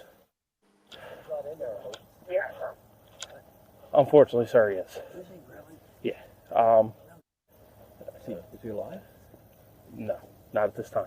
Holy But I would like you not to contact anybody. Oh, absolutely. If you want to hang at your house. Was he murdered? I don't know, sir. I don't know. I have people coming out to check. Okay. Those investigators soon arrive, and the first officer on scene explains what they found inside. Before long, a familiar name comes up. As soon as we go in, body's on the right-hand side, blood everywhere, and somebody covered his face with like a rag or a towel. So do we have any idea who would have been here? So the only person she can think of, she was saying earlier, he was a big brother, big sister thing to Lannon's out of Paulsboro. Okay. Sean Lannon, and she couldn't remember the other name. Can you just figure out things? You know what that name is? He's still in the wind, huh? He doesn't remain so for long. The next night, Sean calls his mom and sister to tell them that he's extremely sorry for all the things he's done. He sees ghosts, and they lived in Franklinville. Look at Mama, see ghosts. My baby see ghosts. Lord Jesus. Then there was another ghost, and that was the ghost of her grandmother. And then that night, before he left my house, it was me and Sean and Tina, and he said, you know, there's a third ghost, and it's in here. And I said, Sean, there's only the Holy Ghost in here. No ghosts in here. And he said the first one's the little girl. The second one's Jen's grandmother. He said, but I'm not going to tell you who the third one is. There's something wrong with him. Law enforcement tracks Sean's phone to Missouri, and in the early morning hours of March 10th, 2 days after the murder of Michael Debkowski, U.S. Marshals find Sean in Debkowski's car in St. Louis. They take him into custody without incident. In the SUV, they find a hammer and bloody clothing. What investigators don't know is that these 5 brutal murders may be only a small glimpse of the full horrifying story. Not only is Sean finally in custody, he's ready to talk. He says that after becoming sick with endocarditis, he fell behind on rent and was facing eviction. Oh, let's get into It Sean's was while he story. was strategizing a move back to New Jersey with the kids in January that he was faced with one of the darkest days of his life. One day I took a walk to Walmart, pushed a double stroller empty. Walmart. To go get groceries. Pretty good walk from where I lived on Kingman Avenue to Walmart. A half hour into the walk, I realized I didn't have my food cart. Turned around. Came back. Went to the front door. Went down the hallway to get my food cart on my dresser. I noticed it was quiet. I mean, the kids opened the door. Jim and Chester in there. The detectives may anticipate Sean telling them that I told you. I told you. I said this, bro. I said this. He caught him smashing, and he went ballistic. You can't stand to see it. Okay, yeah, I found out you cheating, but if I see it when he putting a rod in you, baby, it's over. he killed Jennifer and Justin for the affair, but his actual story takes a far more bizarre turn. I was like, idiots. The kids, grab my card. Justin said that they're with his girlfriend. I'm like, you idiot. Your girlfriend, your wife's got my kids, so you got your girlfriend. So call the kids, nothing. Open the door, cross your mind. It's a pile of blankets behind the blankets of the kids. Sean says that he could tell immediately that something was terribly wrong with his children, ages 4, 6, and 7. Pick up bags. Pyramid shake bags. Right on top of them. No response. Pick up bags. Not breathing. Doesn't seem like she's breathing, so flip now. I put her against her. I could feel like she got shallow breaths. Just tall ones. So I'm screaming at the two of them. Like, what the f*** you do to the kids? I'm flipping out. Like, what the f*** you do? Justin's putting on his clothes. Comes in like, done this 100 times. Man, like, they're fine. I'm like, they're not fine. They're not breathing. What you do? That's when they drugged them, something in their medicine. They said they also blew heroin smoke in their faces. Oh, yeah. Sean says he grabbed a can of Narcan from the garage and tried to use it to revive the children, but the effort failed, leaving him with very few options. Jen didn't think I was being serious. She comes in, looks at Savvy. She grabs Shawn Michael. Not Shawn Michaels. She's not breathing on pulse. I'm like, I know. I check Shawn. There's no pulse. She starts saying that she killed the Garrison baby. That's it. We can see Shawn and Garrison, like, Justin ran out the room, out the house immediately. At this point, we're just crying and holding the kids. Jen's adamant she's gonna overdose on the heroin. She kisses the kids on the forehead, all three of them. This is, I'll see you in a minute. She goes to do all of it.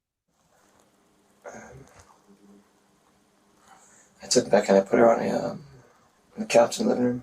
Sean then walks detectives through the very moment he took Jennifer's life. Jen was already out with the heroin. It was enough to take her life. So she wanted to make sure she went too, for sure. Because I realized she was breathing. She wasn't going to OD. I went in the other room, psyched myself up, repeating that kind of emotionally charged statement of, you killed the Garrison baby. So I had enough whatever to do it. Alright. Put the pistol on her head and I pulled the trigger. Level. But Sean says he had no intention of going on either. Before he could bring this day to its ultimate end, however, something unexpected happened. My son cried out. I was like, what the fuck do I do now? Boy, that's a lie, Sean. Both of our heads went off. Sean, that's a lie. That's a lie. That's a bold-faced lie. That girl ain't talking about, oh, I killed the babies. Let me take myself out with the heroin. Oh, I did it. Oh, you realize she wasn't going to OD, so I want to make sure I pull the trigger. Blah. Oh, look, after the trigger, the sound of the trigger, my son cried out. Wow, but we just was holding him and he was dead. Boy, shut your ass up. Don't you remember you is a little ugly doggy? You said you'll be coming back, your ugly self. Ugly, ugly, ugly, ugly, oh, ugly. You were ugly, ugly little dog. Doom, doom, doom.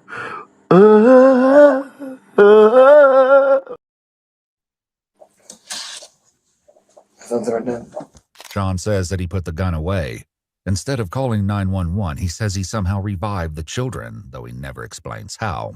And with his wife now dead, Sean was forced to pretend to friends and family that she was still alive. A couple weeks afterwards, I got a text from Jennifer, but I know it wasn't from her.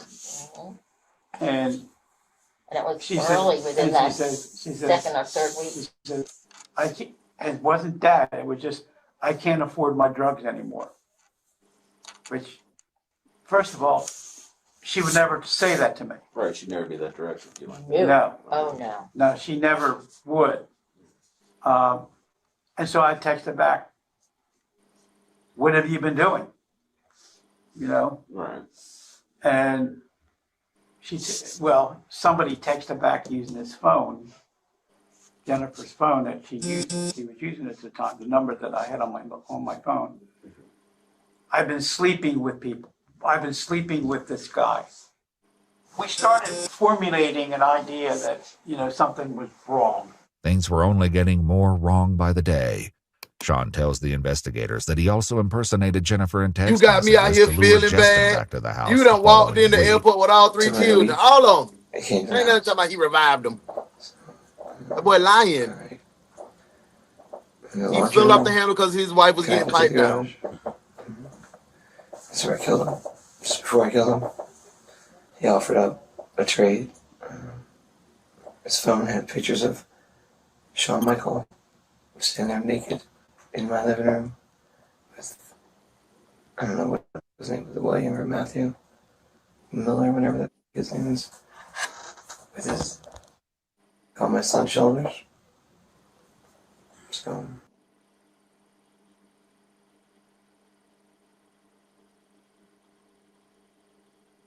He said the dude Matthew Miller, who I called the weed man, had Jensen had pictures of Michael Miller with Sean's son Shawn Michaels.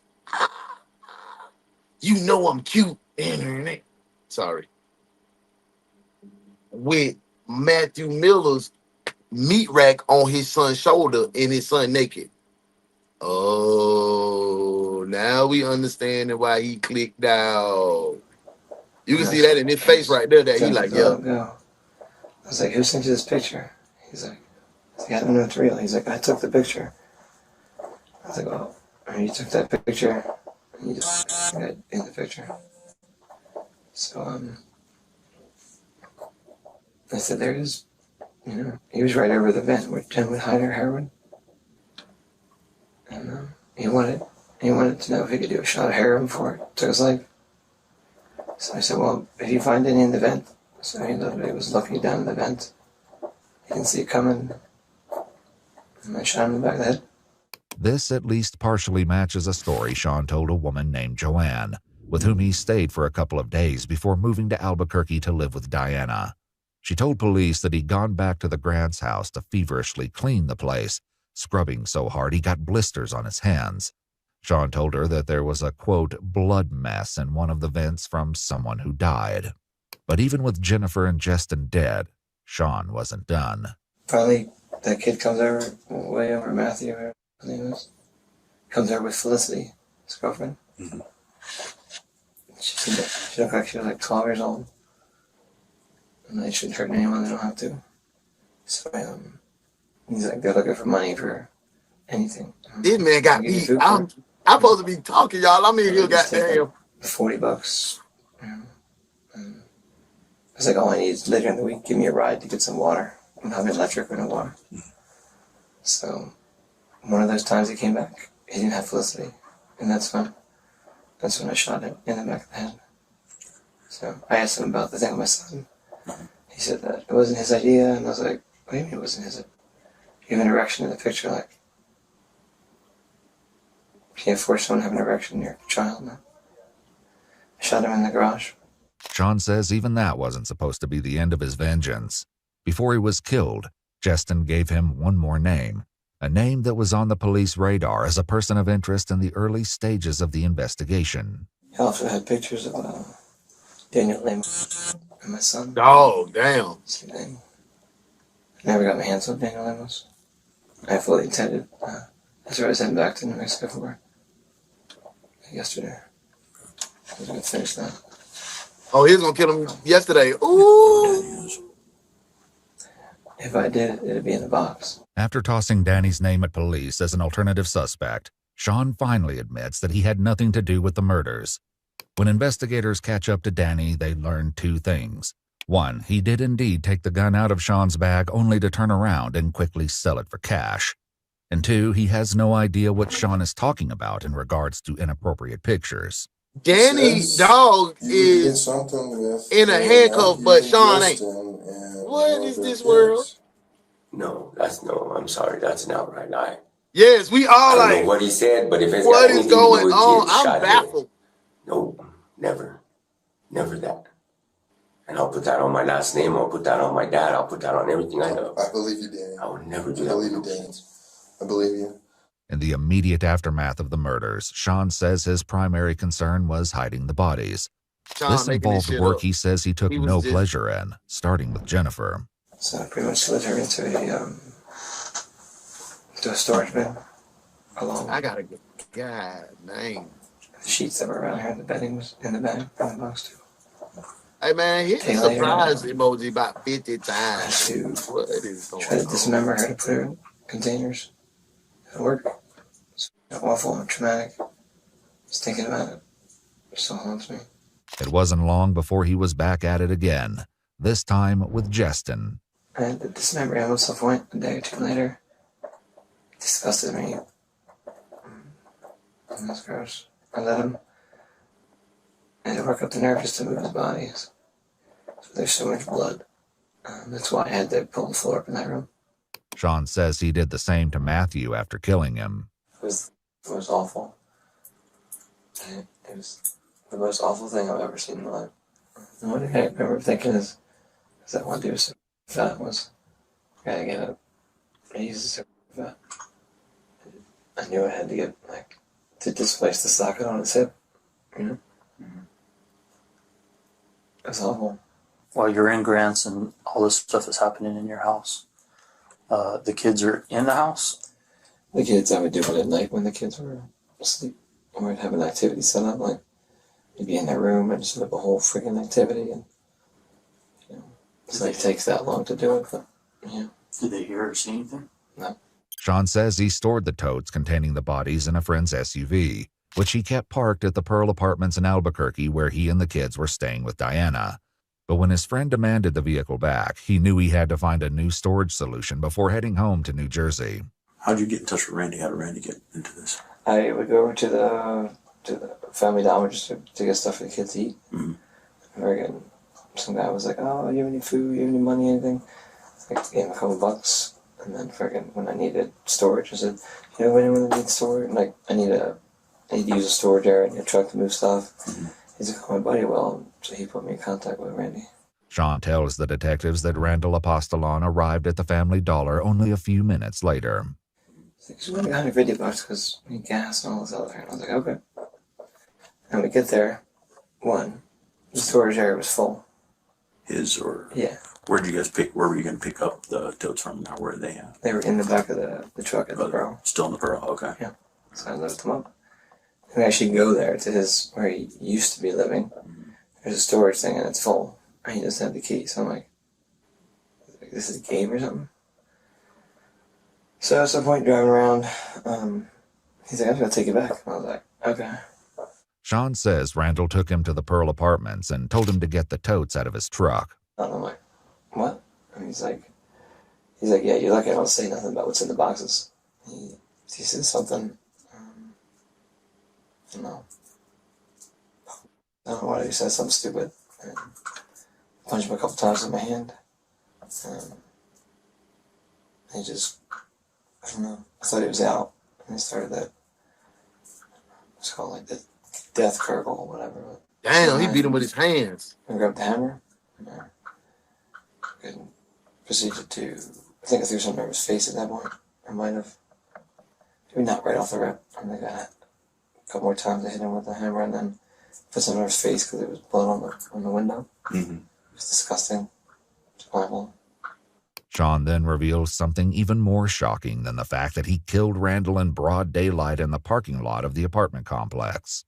I backed into position, cleaned up, covered everything, and cleaned up my hands as best I could. I walked in the door of Diana's apartment. And I'm baffled, y'all. In 5 minutes, knocked on the door was the police.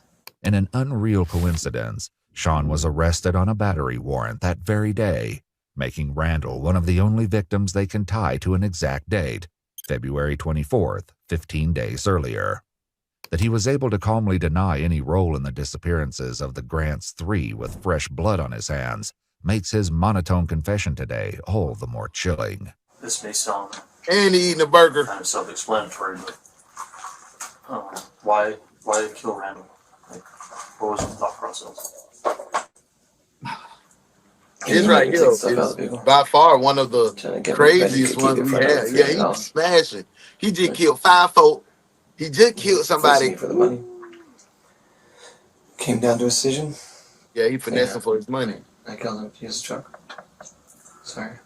It was that truck that he later parked at the Sunport Airport in Albuquerque, where it was quickly discovered by security, propelling this gruesome story into the spotlight and giving the detectives upsetting details to share Nah, with for family real. members. So, Boy got a killer appetite, major the killer way it appetite, bro. was the totes that contained Jennifer's body was in one tote in the bed of the truck. And then there was a few other totes arranged also in the bed of the truck that contained the dismembered parts of both Justin and Matthew. They each had their own container. Several containers for that. Oh, that's right. And there were a few that were in the cab of the truck, along with Rondo Apostolone's body, which was stuffed down under the passenger seat and wrapped in a tarp. The sheer horror of what their son-in-law did is almost too much to bear. I can't believe he did that with all the lies. He walked them down, D. And I'm glad he brought the babies home safe. You know, I don't want to see him. I don't want to talk to him. I want to know why. And what gave him the right? Who said that he could do that to his children's mother, to Aubrey and Andrew's mother, to our daughter? What gave him the right? But Sean Lannon wasn't done yet, even after flying to New Jersey with his children. Last thing on my list was the man that me as a child, my big brother. Big brother's big sister. Oh, he molested him. I said he beat him. Sean says he went to the house of Michael Debkowski, the man who had mentored him in the Big Brother program. He alleges that Michael had taken explicit photos of him as a kid, and he wanted them back. He didn't want to give me the pictures. He did want to off them folk, bro. He didn't give me the pictures. It took his life. So, I'm proud of that. I'm proud of it. He expired the moment that I realized I had time to finish it. He could have just given me the pictures and argue and fight about it. It become a problem.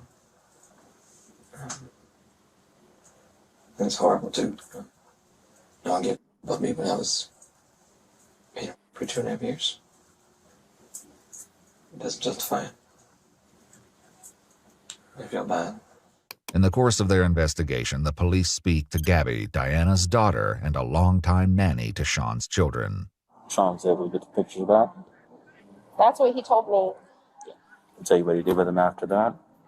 He told me he burned them or got rid of them somehow, and I was like, I don't know why you do that. That would be like your only defense. I'd be like, this actually happened. I was like, it was kind of stupid to do that, but... Yeah, absolutely. Indeed, Sean's allegations about Mike Debkowski are unverifiable, even by those who know him best. I didn't know that he had potential from his big brother. I didn't know that. I was like, maybe I'm a little bit too naive at times. I didn't pick up on. Yeah, you green bean, Granny. We knew Uncle Mike. Uncle Mike was at plenty of birthday parties and dinners at the house, and he was a big brother that stayed in his life. Yeah. He was his father figure. He was, and for him to do that to him it's just and the reason why he said he did it. Well, I knew Jen had said that he was when he was a kid. They never said Uncle Mike. According to an internal newsletter from the company Mike too. Debkowski worked for, Mike was named Big Brother of the Year in 1985 for Gloucester and Camden County. The newsletter actually quotes a then 11-year-old Sean Lannon as saying, "I'm happy to have Mike as my big brother. He acts very nice and we do lots of things with him. I hope he's elected as Big Brother of the Year." And then at the time when I was around maybe 13 or something, 85. the nature of it changed. So it started being inappropriate. Okay. Him and I only, my brother didn't go. We went on a trip to the Grand Canyon or something. Okay. Yeah, Mike did it. It was like the worst. So at that point, he did it, man. I think Mike did it. Several times over 2.5, 3 years. The truth of what Mike Debkowski did or didn't do may forever remain a mystery, just as there's no evidence proving that the other victims had preyed upon Sean's son. However, there is evidence that at least some of these murders were carefully premeditated, and it comes straight from Sean's mouth. So we have bodies in the bins and the tools. Like, what did you use to clean up the blood in the garage and all that? There wasn't a whole lot of blood in the garage. I was preparing. I literally had on the ground. It was like I was like a I already had cleaned the tarp and plastic down. Like, I'm not the dumbest guy. Like, and I had to take Justin, so I was prepared. There was stuff down most times, but if I didn't, I remember the fat kid felt kind of weird. It's like the fat kid felt. My hand was, I guess, in part of his brain and picked up by his head, his hair, and kind of wiggled it back onto it when I had to contain it. You know, it's disgusting. So you had like you had stuff laid out as what you're saying. Some of it not very well, what I had available. And where did that stuff go? Real life Dexter. Some of it I washed off and slowly trickled. He a real life Dexter. That man Regardless just of like motives proven or otherwise, the detectives seem to have everything they need to prosecute Sean Lannon for the 5 murders he's committed since the first of the year. But nothing could have prepared them for the next revelation. What about the other people he said he killed? The other 11, that's still under investigation. And we heard you mention 11 other people in New Mexico, is that right? Mm. What part? And their bodies are in the, you know where the Malpine builds up? Around grades. Between the, east and westbound. Some of them are dropped in there.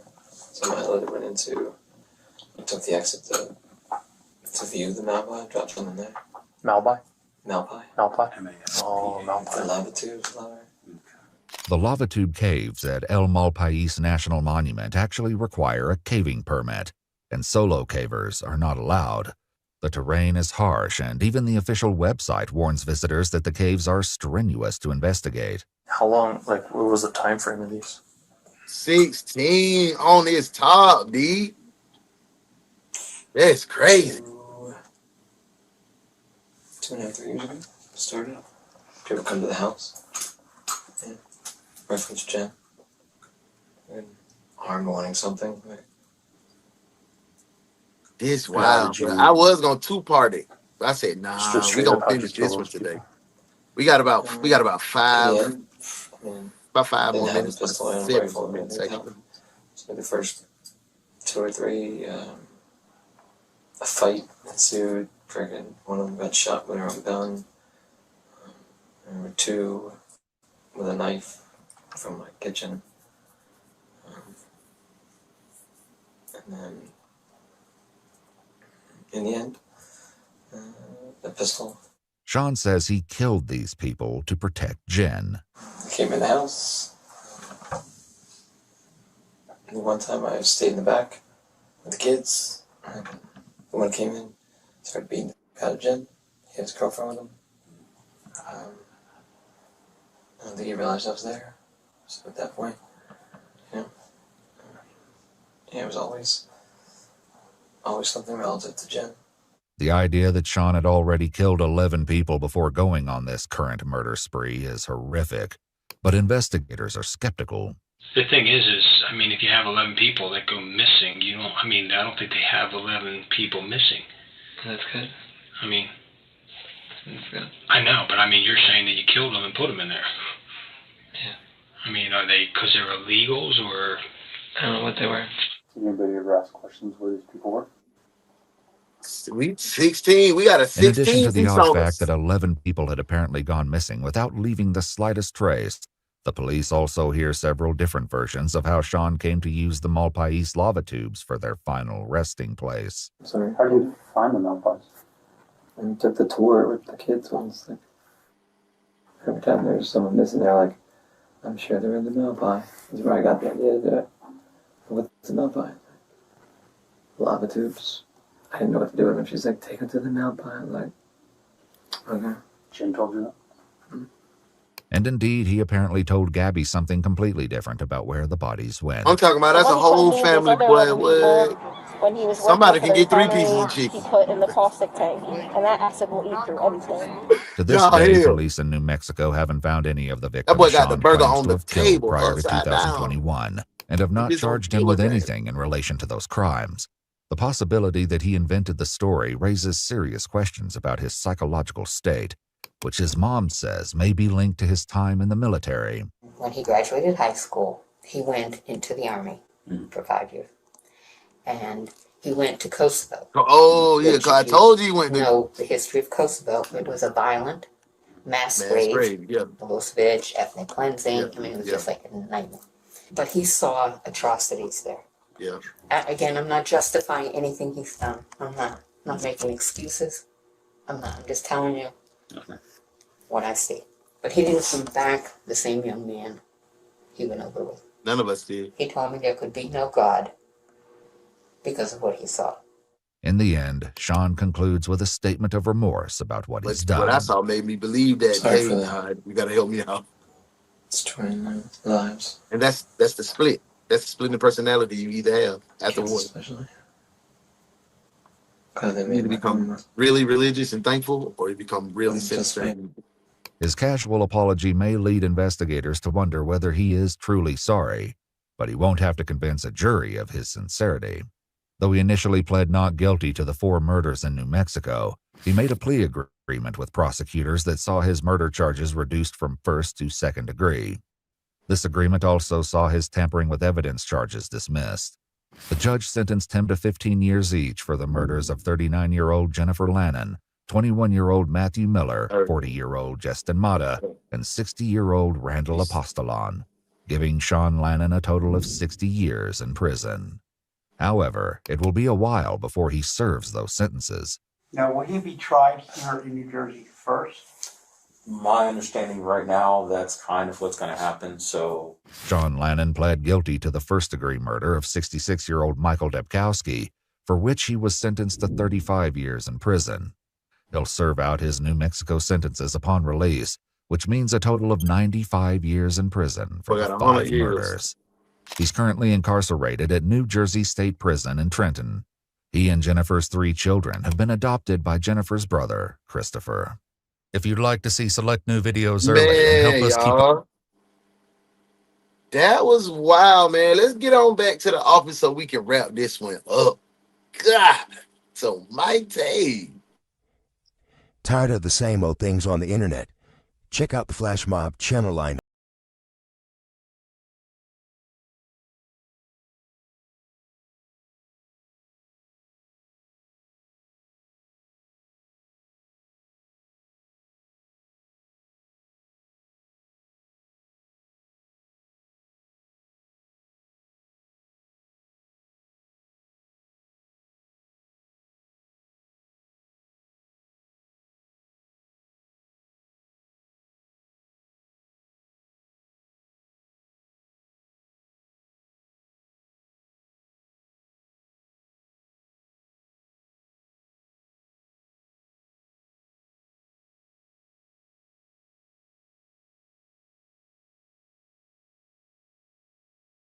To see it. And on Saturdays, if you miss it during the week, you can get you some overtime with DaOne's Detective Agency Overtime. And if you want to keep up with the ongoings of Tay, join him at Tay TV. Join Flash Mob Entertainment. I wanted to kill Fargo, but you were too smart for that. They have nothing on us. Why don't you? Book him, Dano. Fargo, pull the switch. I've got to get out of this concrete box and see if I can pick up that bleeper.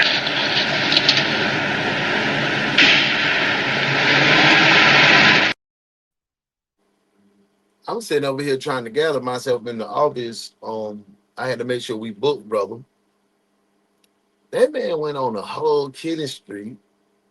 I keep saying streak, but it's the same thing. Killing spree, killing streak.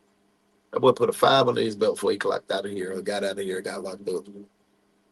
He went to Kosovo. That was a very harsh battlefield. Not making excuses, but that was a very harsh battlefield. I wonder if the stories that he was telling was true about the assault and the molestation of his kids and things. Because if that's the case, yes, absolutely, they deserved every piece that they got. But what I'm thinking is, I don't know if that was that was the truth. I'm thinking that he saw those people engaging in sex and he spazzed out. He clicked out. And those of the other people were just witnesses of his gruesome murder of the two. 2 turned to 5. 2 turned to 4. 4 he said, well, I'm going to jail for life anyway. I might as well go get this bastard who did this to me too. So this was one of the most wildest cases that we had, but you guys made it definitely fun. Thank you for tapping in. Thank you for having a good time with me. Tonight, 9:05. I will see you tonight. But before we get into tonight's shift, make sure you go by and have colorful conversations with our girl Modest Moments at lunchtime vibe, 1 p.m. Central Standard Time, 2 p.m. Eastern. Tap in, tap in, tap in. And if you over on the West Coast, man, tap in at goddamn 11. Tap in at 11, man. Follow my boy Young Tay. Follow my son Tay Dallas, Tay TV. I really enjoyed you. Thank you, Nita, for blessing us with a Flash My Family membership. That's real big love. I appreciate y'all. Thank y'all for everybody who tapped. Thank you for everybody who commented. Thank you for everybody who fellowshipped and had a good time today. I hope to see y'all tonight. First, see y'all at lunchtime for colorful conversations. Then see you tonight. And then, yeah, tonight we're going to delete this later. I want to have some good conversation. So go ahead and get your little nap in, because right after work, we're going to go and we're going to have some conversation. Delete this later. So we got a full day of Flash Mob entertainment today. So get ready to have a good time. Get them tacos on early, because I'm going to have tacos tonight. I want tacos tonight. So we're going to have tacos tonight and come have a good time, man. I'll see y'all later, man. If y'all don't remember anything that I tell y'all in any of these podcasts, remember, you're created in his image. And if you're created in his image, that means you have everything you need to be perfect in this world. I love you. Peace.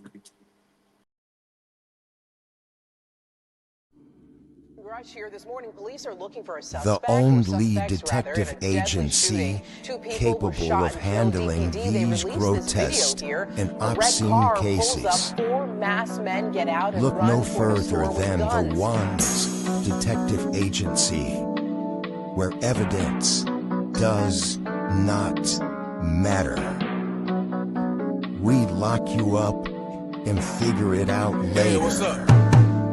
The One's detective agency, with your captain, Uno the One.